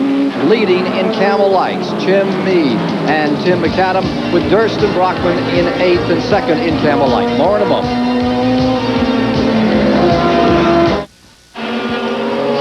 The scene at Mid-Ohio, just 80 or 90 feet away from where the action is this afternoon. This beautiful pond. Here's some of the crowd looking on. Looks to be a record crowd watching the number 14, and he's just put another lap on number 52, Cyril Vandenberger, running in sixth position. The sister car to 52, the number 22 with the Andretti cousins, is back on the track. Michael is out here, and we see something breaking up. That almost looks like pavement coming out from under there. Here's 67. It's been in the pits. That seems to be a problem on the B.F. Goodrich car. Well, actually, I just did a little math, and we're on now lap 84, which means it's 45 laps to the end of the race. That car can go 45 laps on one tank of gas. What they've done is taken Darren out and put Bob back in the car to do the last 45 laps of the race. So Bob Wallach of France is back in the B.F. Goodrich, number 67. They'll be making a stab at moving back up the leaderboard, climbing up on the ladder, where now they have Weaver Cobb in third, Moss Ray Hall in second, and Al Holbert continuing to dominate. A track that he finds challenging and difficult, that he calls not his favorite, is one that's done him pretty well. 6 victories previous to this afternoon. Well, I find it hard that he doesn't call this track his favorite track anymore after 6 victories. Holbert says relaxing in Mid-Ohio is just about as difficult as any track he's ever driven on. There's not much room, even though you see those long straightaways, and you'd think there's a little breathing in there. Well, there really isn't really a long straightaway here at Mid-Ohio. You're probably flat out down a straightaway for about maybe 10 seconds at the most. 10 seconds to relax out of an 80-second lap is really not a whole lot of time. Tough to get a breather here at Mid-Ohio. Whitney Gantz along with us this afternoon, covering the action at the start-finish line. Dave Despain at the STP Pit Center. Chris Economaki and Bob Barsha working the pits for us, and Bob Barsha has this pit report. Ken, moments ago, Tim McAdam was preparing to get into the leading car in Camel Lights for Chip Meade, but Tim, you're still here. What's going on? Chip thinks this is a decathlon, I think. He's very comfortable in the car. The cool suit's working. He feels good. He's rattling off some good times, and we decided to let him in the car. He'll tell me when he's ready. Okay, great. John Higgins, the team leader, turned around after the pit stop and said, well, I guess the seat belts are stuck. Back to you, Ken Squire.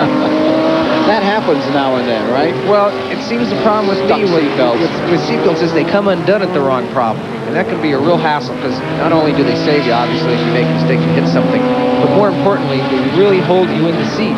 The seatbelts come undone, you've got a big problem. The number 43 car, Chip Meade and Tim McAdam, staying up in there, holding its own. Durst and Brockman staying with them as the battle continues here at the Mid-Ohio course. Car number 22 is being reported as 14 laps behind. Remember, we mentioned the Andrettis were back. Well, not only are they're back, but they're way back. 14 laps down is the report on the Andrettis. Here's the Lowenbrow car out in front. Car number 14 steaming along at a very nice rate this afternoon. And if there was ever a driver, if he had a choice between stand on it or patience is a virtue, patience is a virtue was always Holbert's philosophy. Always, always. The man rarely makes a mistake. He's very intellectual the way he approaches his races. A great statistician and strategical planner. I think I want to mention something here is that Robinson obviously has passed the window. Let's go to Chris. Chris?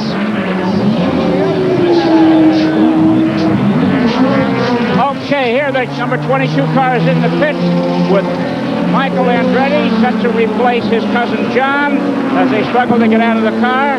Gets back in. The problem with this car is that it can only go 37 laps on a tank of fuel, and there's about 40-some laps left in the race, so they're going to have to come in with the late going for just a splash of gas.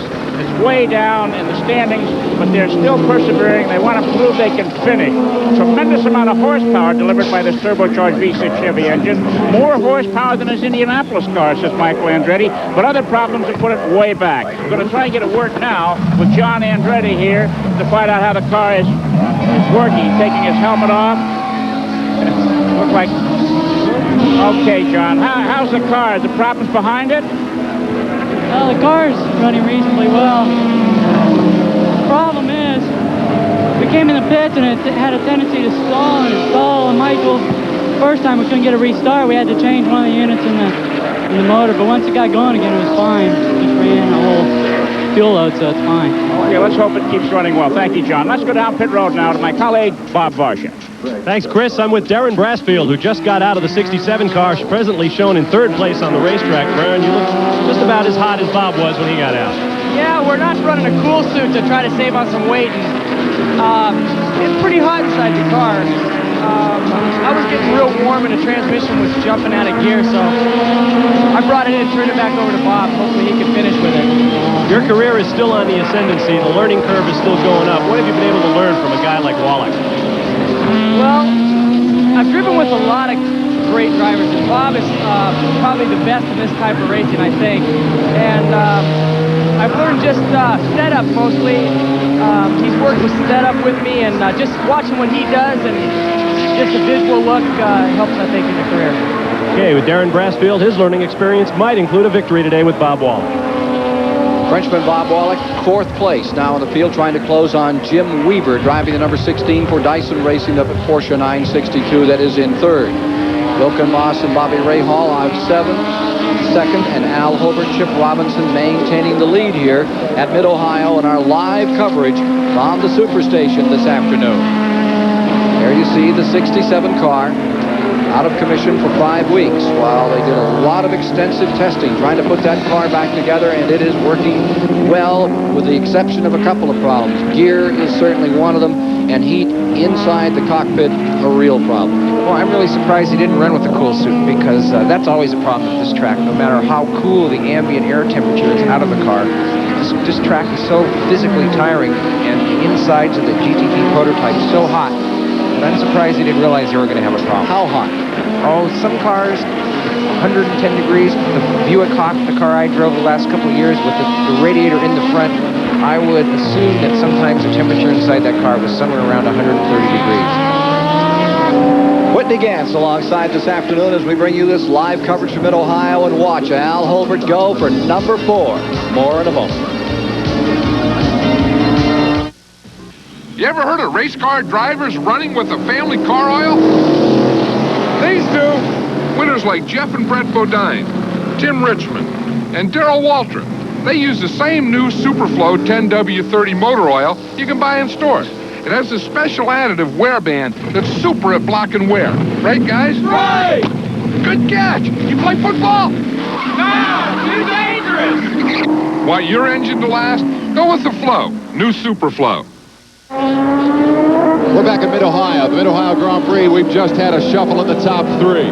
Bobby Rahal and Jochen Moss have just come on pit road. They were running second. They'll fall to third. Brassfield and Wallach will move up. Here is the pit stop as they prepare to change drivers and go to work on that car. Now, they had fallen from second to third on the racetrack moments before the stop. Bob Wallach back in the 67 BF Goodrich Porsche, went out on the track, passed Jochen Moss, who was driving the 86 machine, and now they are in the process of their service and getting back out onto the racetrack. So we have had a shuffle in the deck here as the 86 car makes what should be its last pit stop. Let's go to Chris Economaki. Okay, I'm here with Jochen Moss. He doesn't look too tired. Tough stint, Yoki? Difficult stint? No, not really. It gets very slippery, actually. The track's opening in some places, and it gets very, a lot of gravel and stuff. What about the car? Good shape? Positive shape. Good as a driver? Do what, Fred? Not quite. Not quite. Okay, Jochen Moss joking as he gets out of the car. A consummate professional. Let's go now back to Dave Despay. Now keep in mind that will be the last pit stop. We're seeing one more pit stop still to come for the leader, Chip Robinson. We anticipate Al Holbert will get back into that car, and how quickly they can make that change could be the key to victory here. Pit stops are all important, and as they come up on the last round of pit stops, it could very well decide the running order among what has become, yet again, a Porsche career. Back to you, Ken.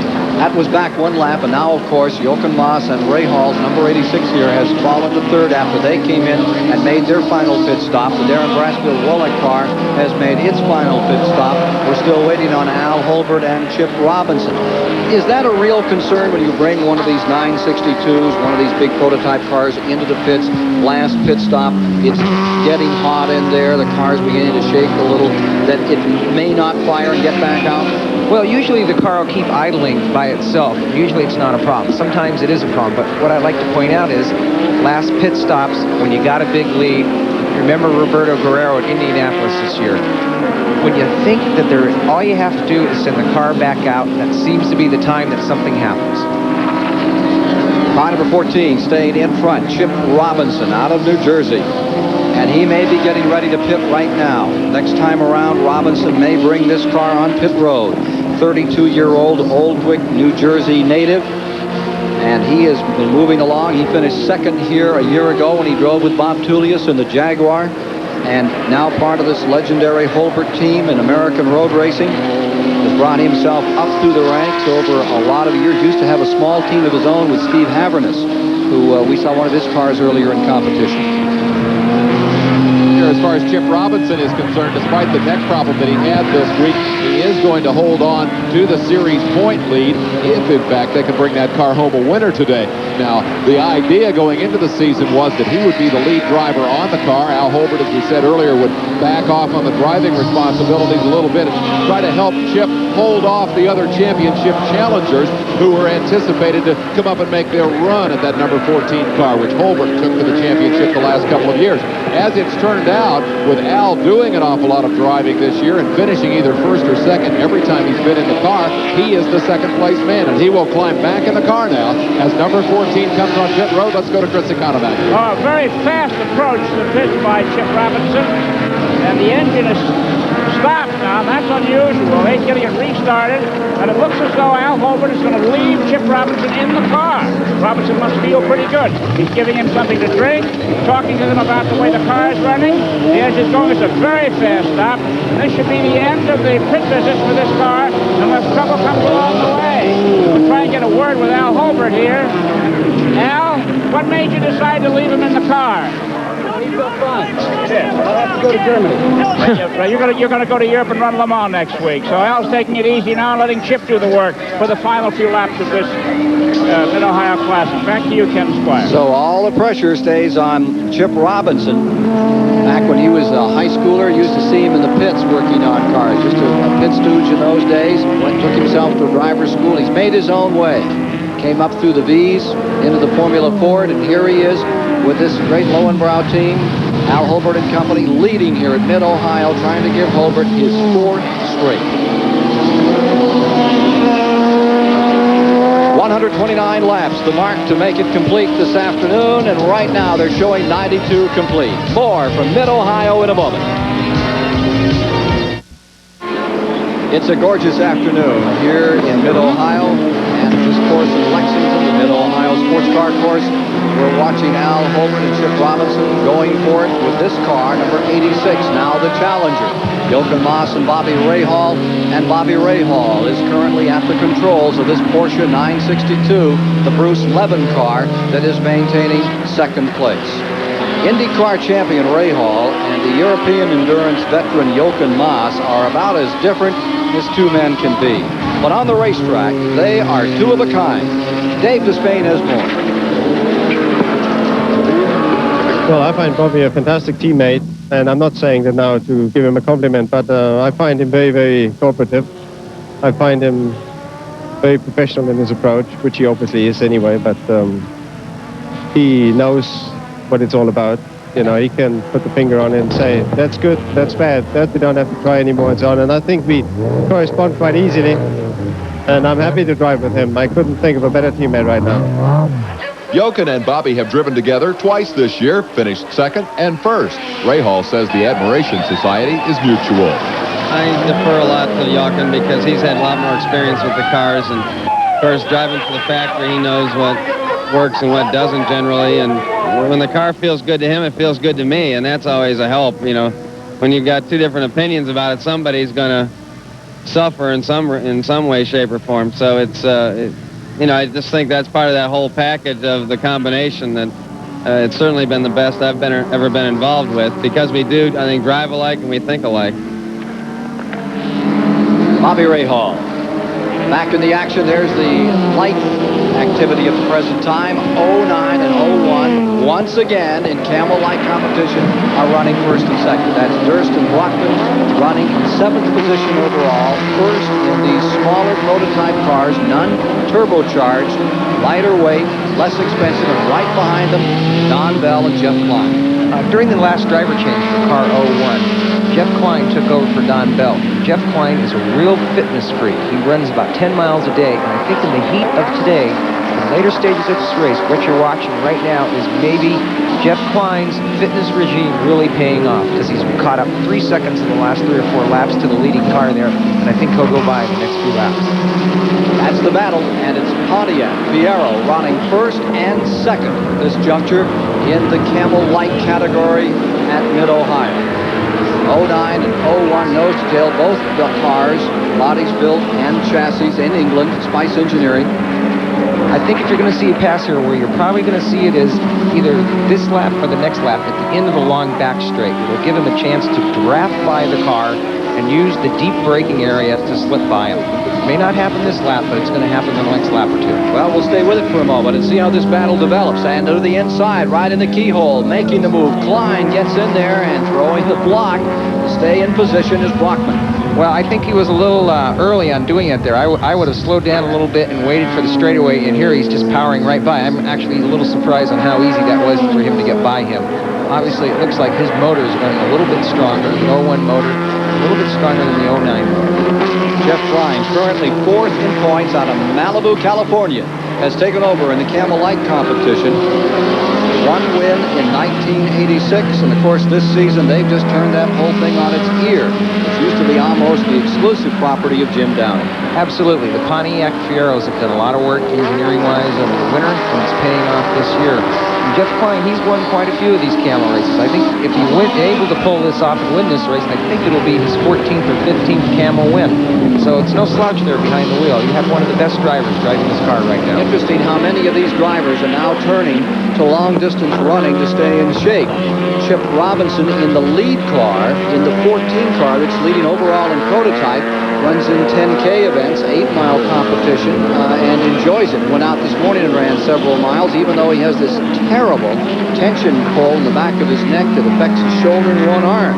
And that's how he tries to work out of it, and they recommend that he do so. Well, absolutely, yeah. To drive these cars these days with their ground effects and the G-loads and the pounding, you really need to be in good shape.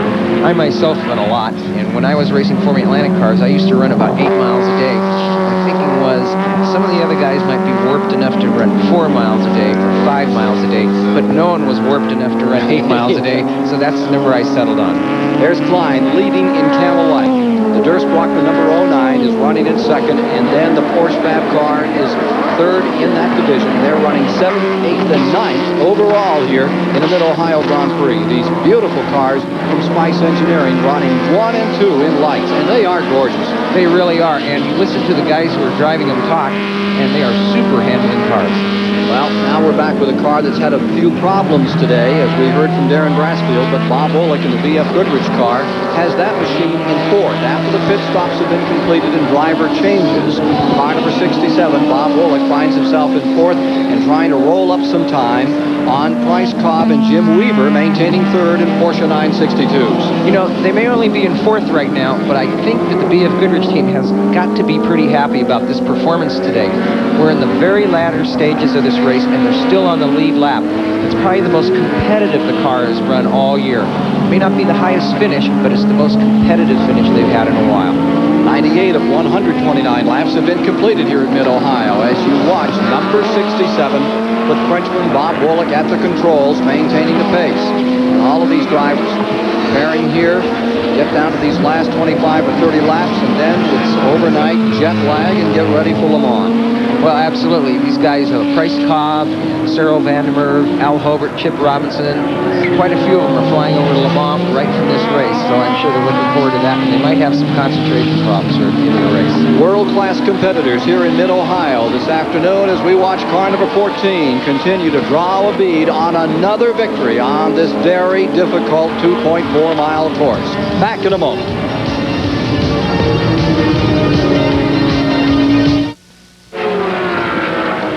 Here at the Mid-Ohio Sports Car Course, there is a growing sense of desperation among many of the contenders in this field as they try to catch the fleeing Chip Robinson, who is the leader of this race with now nearly a minute advantage and just 29 laps to run. But there is also a sense of tremendous relief among the television crew here, and I'll tell you why. The appearance of a new name on our True Value Leader of the Pack award means no one will sweep the three awards for 125, 250, and 375 kilometers and win the race. The executive producer's $1,000 will stay in their pocket. But True Value will pay $500 to Chip Robinson for leading at the 375-kilometer mark to go with the $1,000 that Elliott Forbes Robinson and Jeff Brabham share for taking the money at the first two increments. And now the big story, who will hold on and win this race? And to update the action, let's get back to Ken Swan. Thank you, David. And that is the story in that leaderboard as we saw the Nissan dominate the first part of this race, and now it's all Porsche as they have the front four positions in the event. Doc Bundy and Cyril Vandermeer in the Chevrolet, entered by Rick Hedrick, is running in fifth. Here's the lead car, number 14, here at Mid-Ohio, a track that is significant for Porsche and for the 962 model that you see here. It sells for around $380,000 a copy, and put together a few guys to work on it for $1.2 million, $1.3 million. You can have a lot of fun. The first race ever won by a Porsche 962 in North America was won on this track back in 1984. So Porsche has very fond memories of this facility, and they haven't lost very much since. They have been dominating through 85. They won 70% of the IMSA races. Then it came up to 80% in 86. A really tough team. Jaguar has taken them about once a year. And, of course, Chevrolet and Nissan working on them. Nissan has won at Miami. Ford trying to get back into it again. We understand something about Toyota getting a prototype together. Well, certainly Toyota did have a prototype earlier on this year. Unfortunately, they had a problem in testing at Riverside and destroyed the car along with Dennis Ossie's feet all in one whack, which is really unfortunate for Dennis. But in the GTO race, which was won by a Toyota today, I think the potential has been shown in that motor. If they could put it in a GTP car, they might have a heck of a package. We'll update that story about that earlier GTO-GTU race in a moment. The track, as you heard a few moments ago, Jochen Maas was talking about how slippery it was getting. For more insight on that, here's the editor-publisher of the National Speed Sport News, Chris Economaki.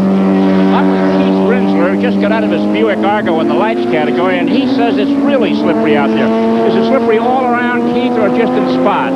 No, it's getting pretty slippery all around. And the tires, the Goodyear tires, are doing a pretty good job, but the track itself, the heat seems to be making it slippery out there. What about problems it poses for the experienced driver as opposed to the inexperienced driver? Is it really tough for the newcomer?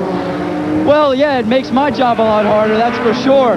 The problem is, if your car starts to be ill handling towards the end of the race, then if you get offline, it's really slippery. And if you try to move over a little bit to let one of the faster cars through, it's very hairy. So I'm sure the lights drivers are getting aggravated just as well as the big ones. So the lights drivers are not able to move over for the big boys, huh? That's right. It gets real tricky if you try to help them out a little bit.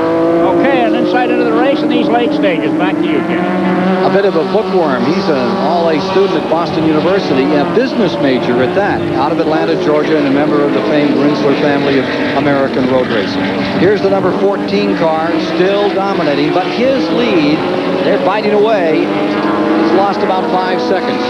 Right now we have the 16 car in the pits, and that is not a scheduled pit stop.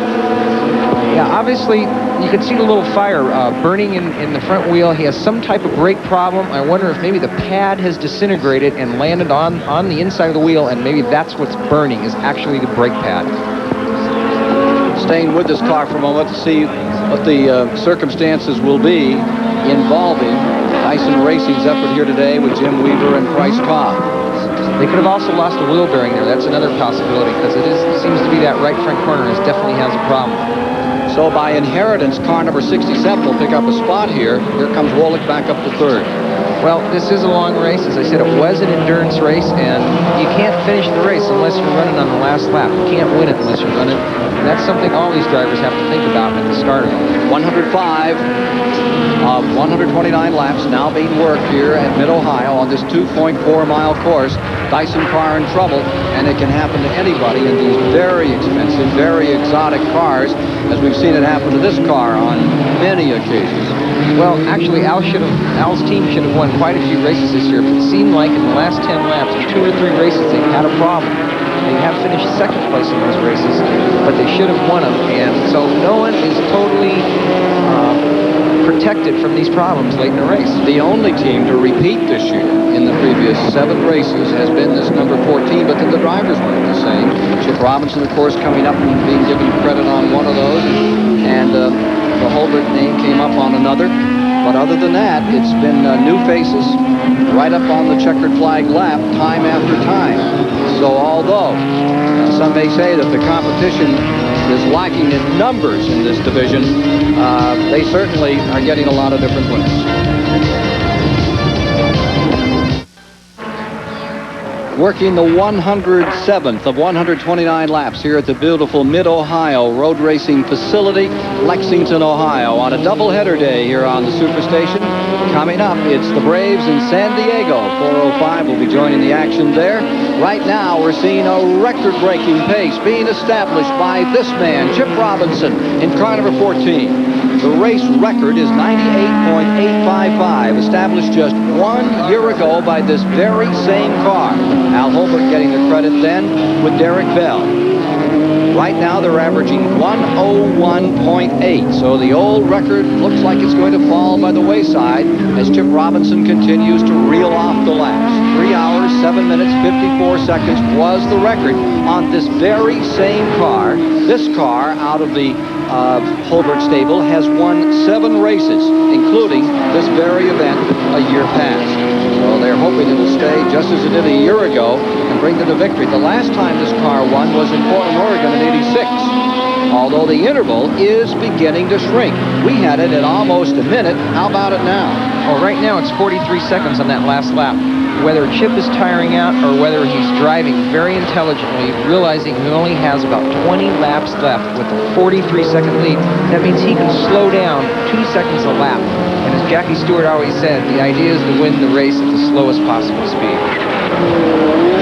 It has been an absolutely remarkable race. There have been no serious incidents in it. Had a couple of guys spinning off.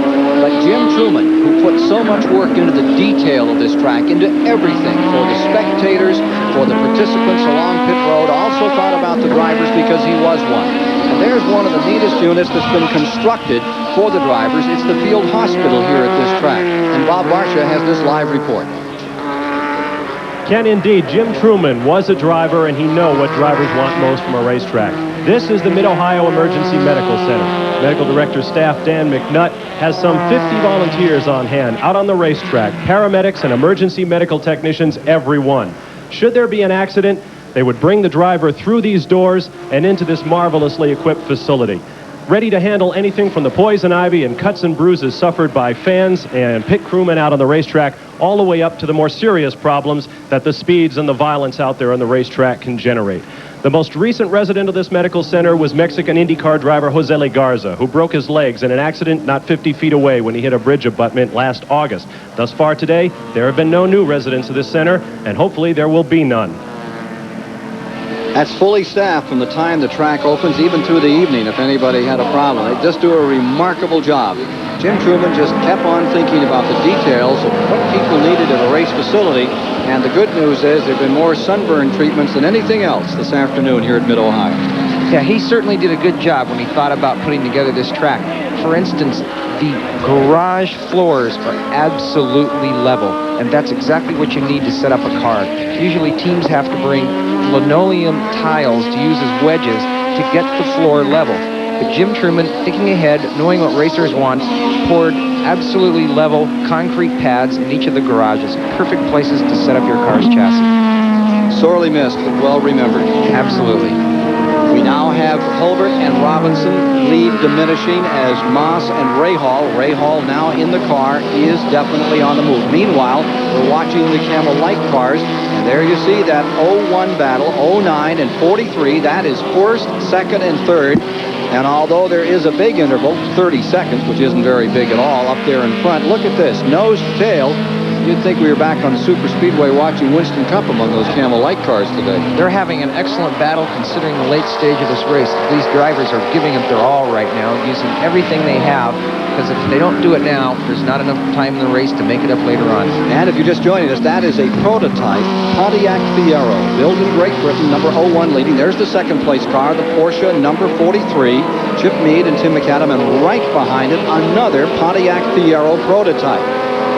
That car is the number 09, Durston Brockman, and he's making a move on the 43 right here for that position once again. Great scramble coming right down by the pits and into turn one.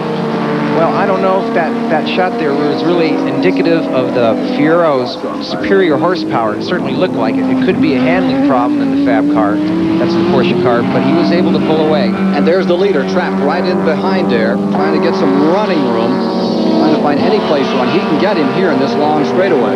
Coming around through the keyhole, 09 holding the Robinson car for just a moment, and that's to the advantage of Jochen Moss and Bobby Rahal in second place, who continue to gather ground. That's absolutely right, but I think Chip is really driving an intelligent race right now, and rather than pressing his way through those cars, he decided to take it easy and wait for the straightaway. Whitney, interval now just 37 seconds. We must go away from the race for a moment. Bob Richards is standing by.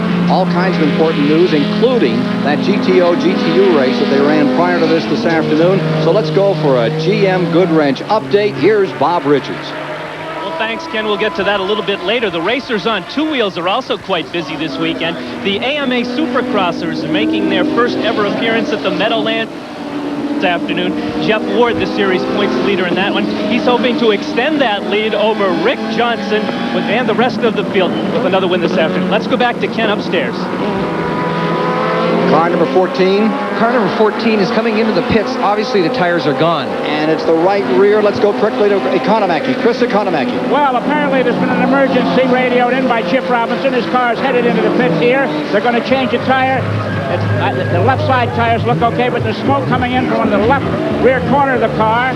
We don't know whether it's brakes, tires, wheels, bearings, or whatever it is, but it's an unscheduled stop. His lap times had gone way down from 23 seconds to about 27 seconds, and it looks like the left rear suspension corner is in trouble here. As they take the bodywork off, we're having to get a look inside of it. It looks like a half shaft.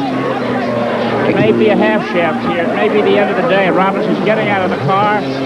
Police is opening the door to get some cool air. It's a tough break for these men. As you can see, they're working on that left rear half shaft.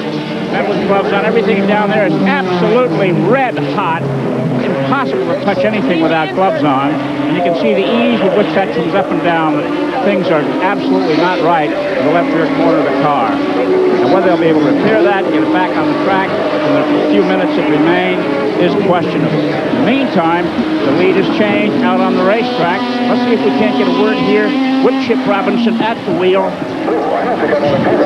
Chip, any idea what's wrong? Well, I heard over the radio that the left rear upright is broken or something back there. Okay, a suspension support on the left rear corner. That, of course, is a terminal ailment. So that looks like it for car 14 here. Back to you, Kevin. Left rear, you can see it lifting as it started to come on pit road. New leader, here he is, Bobby Rahal. The local guy, his home track, out in front with West Germany's Jochen Moss, his teammate in this car, and Bob Wallach of France in the BF Goodrich car now moves into second position. And Whitney, you've called it, if it finished now, see if you'd have bet twice and run them only a mile in the Derby, you'd be the winner. Of course, they ran a mile and a half, mile and 3:16. Let's go back to Bob Richards with more on the GM Goodwrench update. Well, thank you very much, Ken. As we were talking about the Oldsmobile Columbus GTO-GTU event, which was held earlier today, Willie Ribbs in the number 99 Toyota led for most of this event. He was really dominant early on in the race, but then he fell behind Jack Baldwin. After taking the corner here, he went into the pits. Baldwin had a better pit stop and got out. Willie T was not about to be denied, though, with less than 10 laps to go. There he does. takes Baldwin on the inside, his first series win of the year. What was the difference? I could lead from start to finish. Here we didn't have as good a pit stop as some of the other guys. So I said, all right, let's see what you're made. Well, Willie T is confident as ever. That's it for this GM Goodwrench update. Now back to Ken upstairs. There is only one Willie T. I don't know whether to say, yeah, I mean great, or thank God to that answer. There's car number 67, now your second place machine, Darren Brassfield and Bob Woolley. Ray Hall leads Wallach by 38 seconds.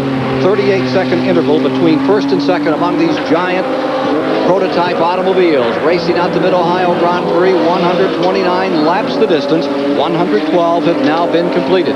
There's your leader. So the question is, will the same evil problems that have followed other leaders here today begin to burden this car? And maybe the BFG car here will come home first.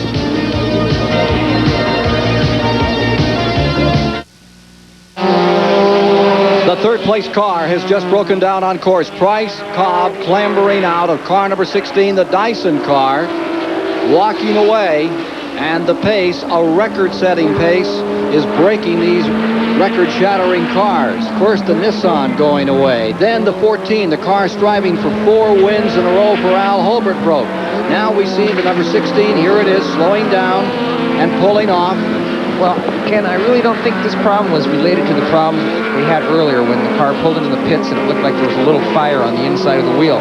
Drivers are a pretty lazy group, as I know them. And if it had just been something related to the front of the car like it was before, he'd have driven around and into the pits. I'd say this is something far more terminal, more like a motor problem. Having a chat with some of the fans here this afternoon as he becomes a bystander and a viewer as well. Price, Cobb. Let's go to Bob Barsha. Pat Smith is the crew chief on the Dyson Racing Porsche number 16. Pat, what has Price been able to tell you? We're not quite sure. Something broke, I guess, in the right rear. So corner workers reported sparks. Price said the car just stopped. He's out of it. Do you suppose the hot early pace might have had anything to do with it? No, I don't think so. I'm not sure if I can't tell you what it is at this minute. I don't think it had anything to do with the pace. Okay, until the car goes back, we won't know. But Price, Cobb, and James Weaver are apparently out of it. Left rear, right rear, sounds like it might be the same malady on those 962s. Yes, this track is bumpy. If you get offline a little bit, you do hit some rattle bars. Perhaps that's had something to do with it. But I would like to report that the Holbert car did just leave the pits and is back out there. That means more points in the point championship for Chip Robinson. And they have him officially listed in 4th position. We'll wait and get that verified. The car in front, there you see the number 14 back on the track, but well down from the leaders, Bobby Ray Hall and Bob Woolley running 1 and 2. Although Chip has made a long pit stop here, and it looks bad possibly for his points championship, the guy chasing him in the points championship was Price Cobb, and he, as you saw, just pulled off the track. So in actuality, Chip, even with his long pit stop, has really helped himself even further his lead in the points championship. Well, there's the leader, and this is the car that won the 12 Hours of Sebring this year with Ray Hall and Mass, and then won at Laguna Seca, California with Klaus Ludwig, the West German driver.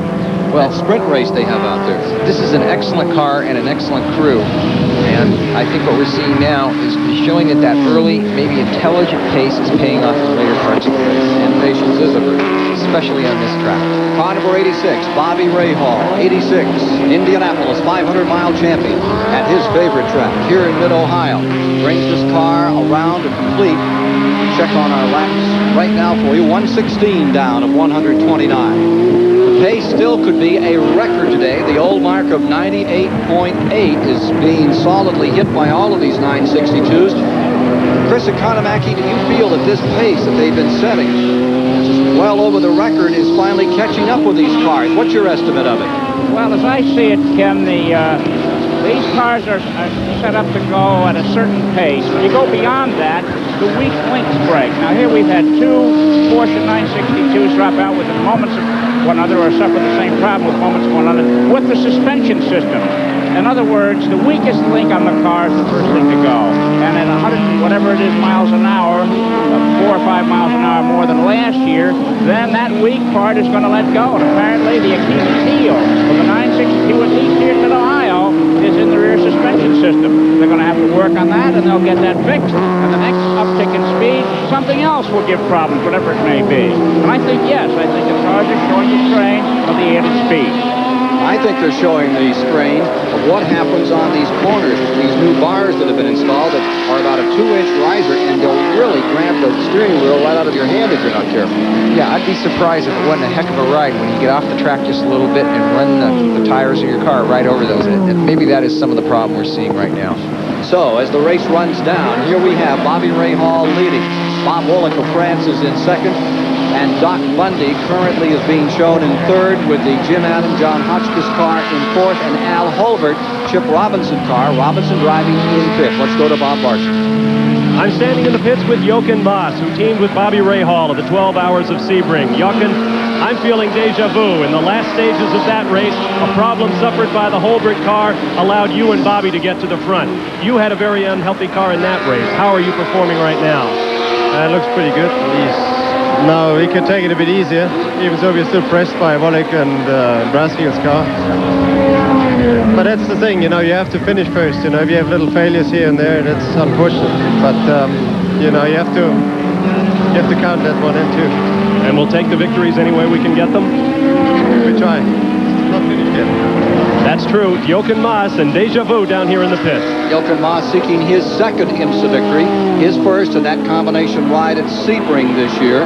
And Rahal now has it in his hands to give Jochen a mark in the record book as a two-time winner in the International Motorsports Association. Well, I think if you wanted any co-driver to bring a car home at this point on this track, you're looking at the man right now who's driving the car, Bobby Rahal.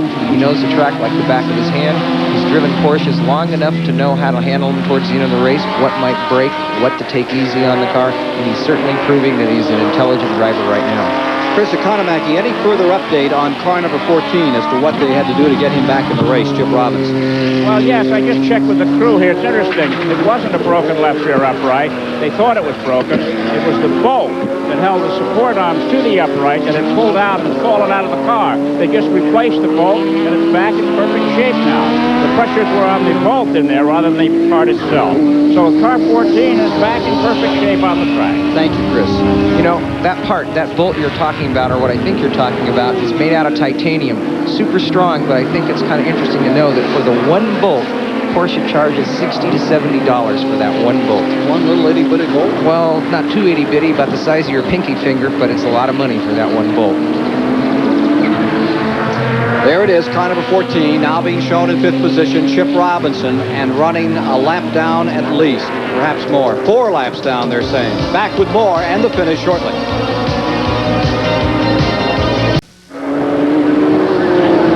At the Mid-Ohio Grand Prix, Bobby Rahal, the hometown hero, is leading this race with just 8 laps now to go. He wants to be the star of our Eastern Airlines Victory Lane interview, and he wants to get there in a hurry. He just cut a lap at 102 miles an hour, and apparently is not the least bit concerned about the attrition that has befallen his 2 primary rivals, Chip Robinson in the Porsche and Bryce Cobb, also Porsche mounted. He's headed for home as we go back to Ken Squire to call the finish.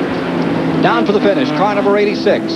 It is Bobby Rahal, victorious in the International Racing Champions. Looks like he's on his way again. He has a 34-second advantage, which isn't very fat by endurance standards, but he's there over the second-place car. This man, Bob Woolek of France, already. Al Holbert has left the track. His dad is flying him back to New York, where he will then get on a jet and head overseas for the 24 Hours of Le Mans. Woolek will arrive sometime tomorrow morning and prepare for that twice round-the-clock ride. It's interesting that the Porsches, there's the 52 car, Cyril van der Merwe, who is running third now in this race, with these cars dropping by the wayside, attrition developing. The Cyril van der Merwe Doc Bundy car up to third, and it is van der Merwe back at the controls of the Rick Hendrick machine. Again for the front, Porsche 962s 1 and 2, Rahal and Woolek, followed by this van der Merwe car, and then this car, number 01, Don Bell and Jeff Klein, and it's Jeff Vine currently at the controls, is leading in the Camel Light Series. Number 01, Klein is there with 09, Thurston Brockman in the second position.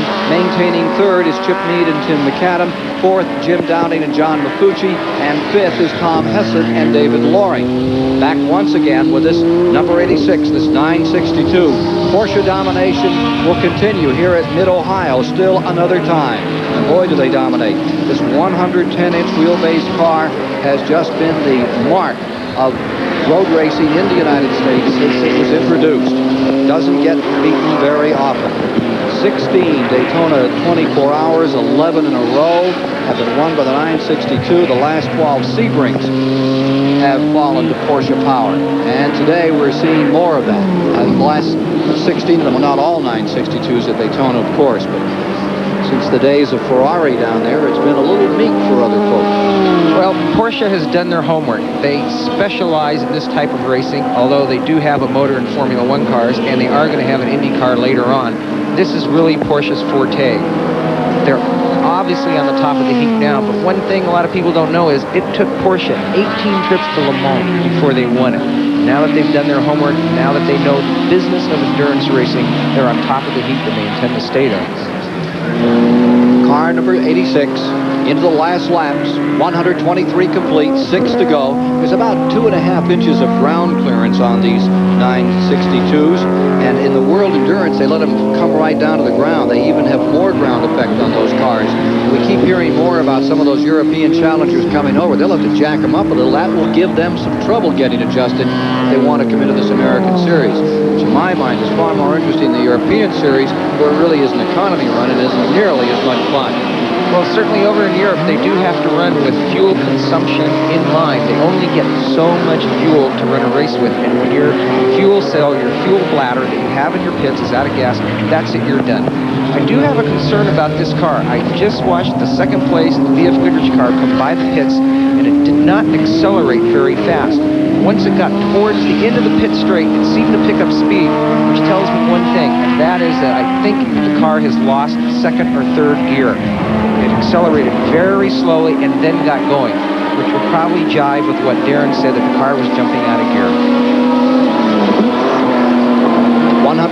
123 laps now down, and here is the leader, Ray Hall, continuing to trickle off the laps. Really started driving on this track. His dad used to bring him here. And of course, Ray Hall, a great favorite of Jim Truman, had great faith in him as a driver. Thought he had tremendous talent, and he certainly proved it for Jim last Memorial Day and winning the Indy a year ago at Memorial Day at the Indy 500. Bobby Rahal says that it's not a lot of fun to share the racetrack with cars like these Camel Lights going 40 miles per hour slower. Like playing chicken, but everybody's going in the same direction. It's really kind of scary on occasion because you just come up on them and you're going so much faster, and you think they see you, but you're not sure. You hope they see you, and you hate to be committed, to go for a space, especially the back in the back straightaway here, and then find all of a sudden the guy didn't see and he moved across, which has been known to happen. And you really have to be on your toes. I think in this race, or maybe any IMSA race, certainly driving a big GTP car, that discretion is very much the better part of valor. That is absolutely true. The pride of Ohio, from Dublin, Ohio, Bobby Rahal. Ohio's been race country for years. I mean years.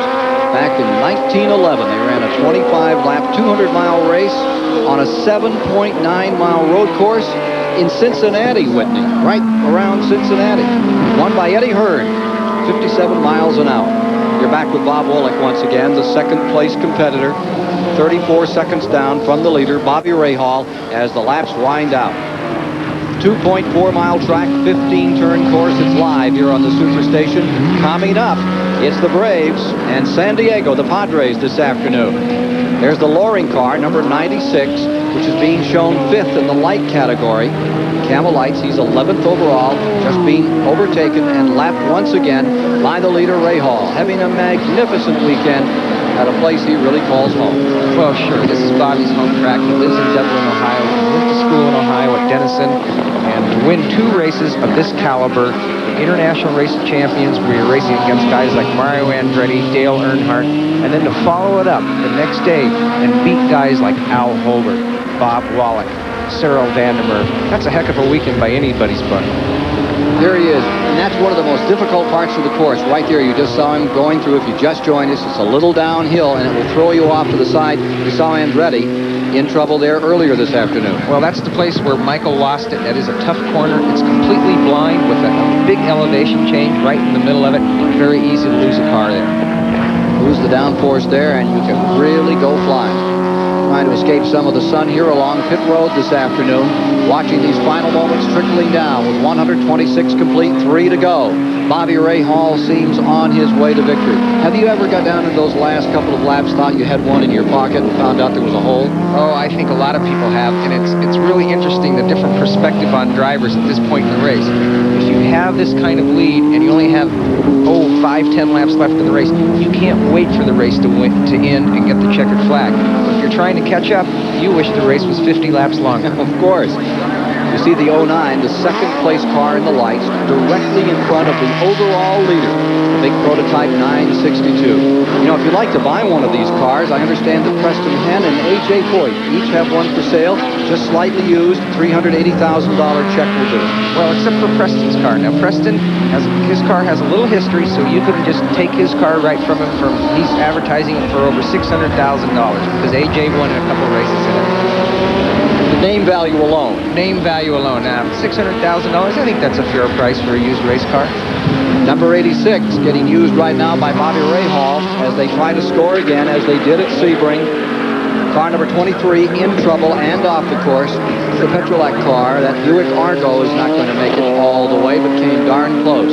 That's about as frustrating as if you break early and have time to go have lunch. That's one thing. If you race all day and don't make it, that's a heartbreaker. 2 laps to go. Last year at this point at Watkins Glen with 2 laps left, I was running in 3rd place. And the car, it was very hot, and we'd run a very hard day. And with just 2 laps left in the race, the turbocharger broke in the car, and my heart just sank. Fortunately, we did finish 3rd, but if anything goes wrong right about here, you wish that it happened at the beginning of the race, and not now. Bob Wallach maintaining 2nd place, and what a great comeback that Jim Busby number 67 team has made here today. The time off really worked for them. They've got this car dialed in, and as Bob Wallach told you earlier, they intend to be formidable from here on in 1987. Now there's the number 52 car, and he is being shown in 3rd place, Cyril Vandermeer's machine. A fair battle is developing back in 4th and 5th, I believe, that Al Holbert Chip Robinson car. And if you're just joining us, the effort by Al Holbert to make it 4 in a row, stymied late in the race. They're now 4 laps down, trouble on the back end of the car.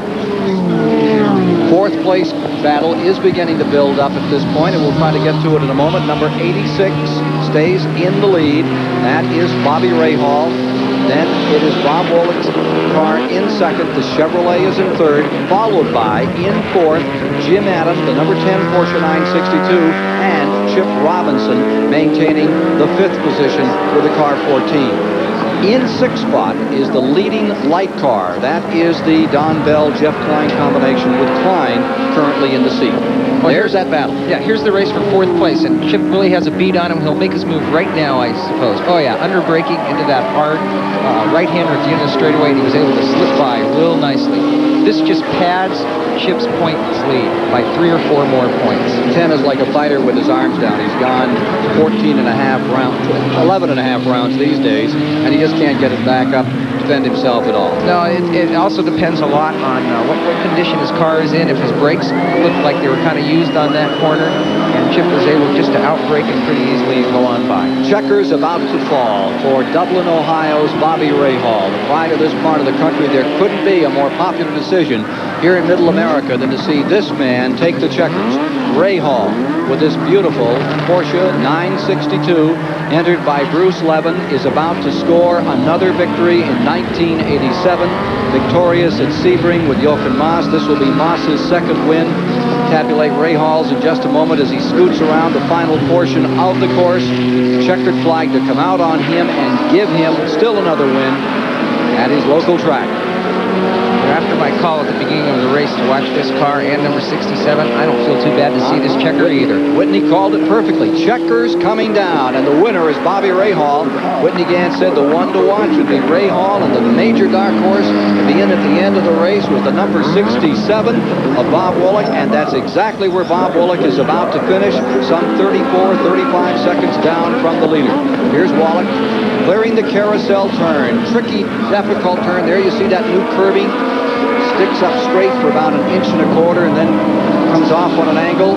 There's the 67 car coming down. Bob Woolek very happy with his position. Absolutely. Bob Woolek giving his crew a little sign there. I'm sure he'd been happier if he'd won the race, but as I said a few minutes before, that is the most competitive finish that the B.F. Goodrich car has had in a long while. 28.16 seconds, the interval between first and second, by which Rahal and Mass are victorious. And here comes the Camel Light winner to the line. Car number 01, Jeff Klein, is going to score once again here this afternoon, right up behind the Rensselaer number 61, the Buick, as he comes around the final part of the course. And it will be a Pontiac Fiero, still another time. Boy, they're like tanks this year. They are really bulletproof. They have done an excellent job in preparing these cars. Jeff Klein has scored 6, 7, maybe 8 pole positions this year. Another win in his pocket. He's looking real strong to win the championship. Gorgeously prepared car for Jeff Klein comes across the stripe to win in Camel Light competition here at Mid-Ohio. And we'll be back to the winner's circle to meet the champions in the Eastern Airlines winner's circle right after this. Here are the men that won the race. Bobby Rahal, crew chief Walter Gerber, and co-driver Jochen Moss. Congratulations, Bobby. What a day at Mid-Ohio. Yesterday the IROC, today the big one, and you say that the home track advantage doesn't mean anything. Who are you kidding? It's a dream weekend for me. I'd like to think that this can happen again, but it's awfully tough. And the Holbert team, I don't know what problems they had, but they would have been tough to beat, and we were just fortunate today. Okay, Wally, your car held up beautifully. The number 14 car broke a rear suspension part. Did the drivers take good care of your car? Yes, they did, and I have a great crew behind me who do a real good job preparing the car. What do you like? How do you like about driving with our Indy winner, Yoki? Oh, I couldn't think of anything better. I think we should do that all the time. You look like you had the easiest day of all. You're cool, calm, and collected. I did. 3 hours is a piece of cake for a 24-hour specialist, huh? Well, it was just about a little over an hour, wasn't it? I mean, Bobby did most of the work yesterday and today. That was pretty easy. Okay, here are the 3 winners, the crew chief and the 2 drivers. And now let's go down pit road to Bob Varshan. Okay, Chris, here in our Eastern Airlines Camel Lights winner circle, Don Bell and Jeff Klein. Don, you 2 guys are now 5 for 8 on the Camel GT Light season. You guys really get around a racetrack. Well, boy, we've been lucky this weekend. As I told you earlier, this is the first time I've ever been here, and very challenging track. And I gave it to Jeff in 3rd place, and he put it in 1st place. So, boy, we feel good.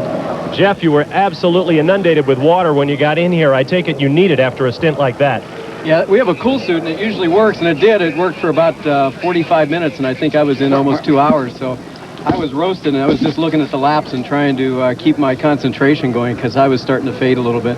And you had a heck of a battle with the 09 car of Durston Brockman. Yeah, that was a lot of fun chasing them. They're great competitors, and I'm glad we won, but I feel bad for them because they put on a great show. Okay, and that's it. Bell and Klein, your winners in Camel Lights. While we're with you here, as we get down to the end of this one, what a great race we have seen.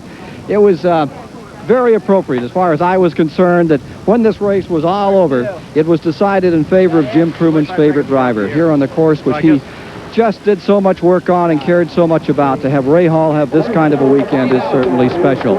For all of us here at the Superstation, thank you for joining us for our coverage this afternoon of the Mid-Ohio Grand Prix. The Mid-Ohio Grand Prix has been brought to you by Dodge, setting new standards of performance, and by B.F. Goodrich TA Radials. We make your car perform. And by Budweiser, Beechwood aged for that distinctively clean, crisp taste that makes Budweiser the king of beers. For all that you do, this Bud's for you.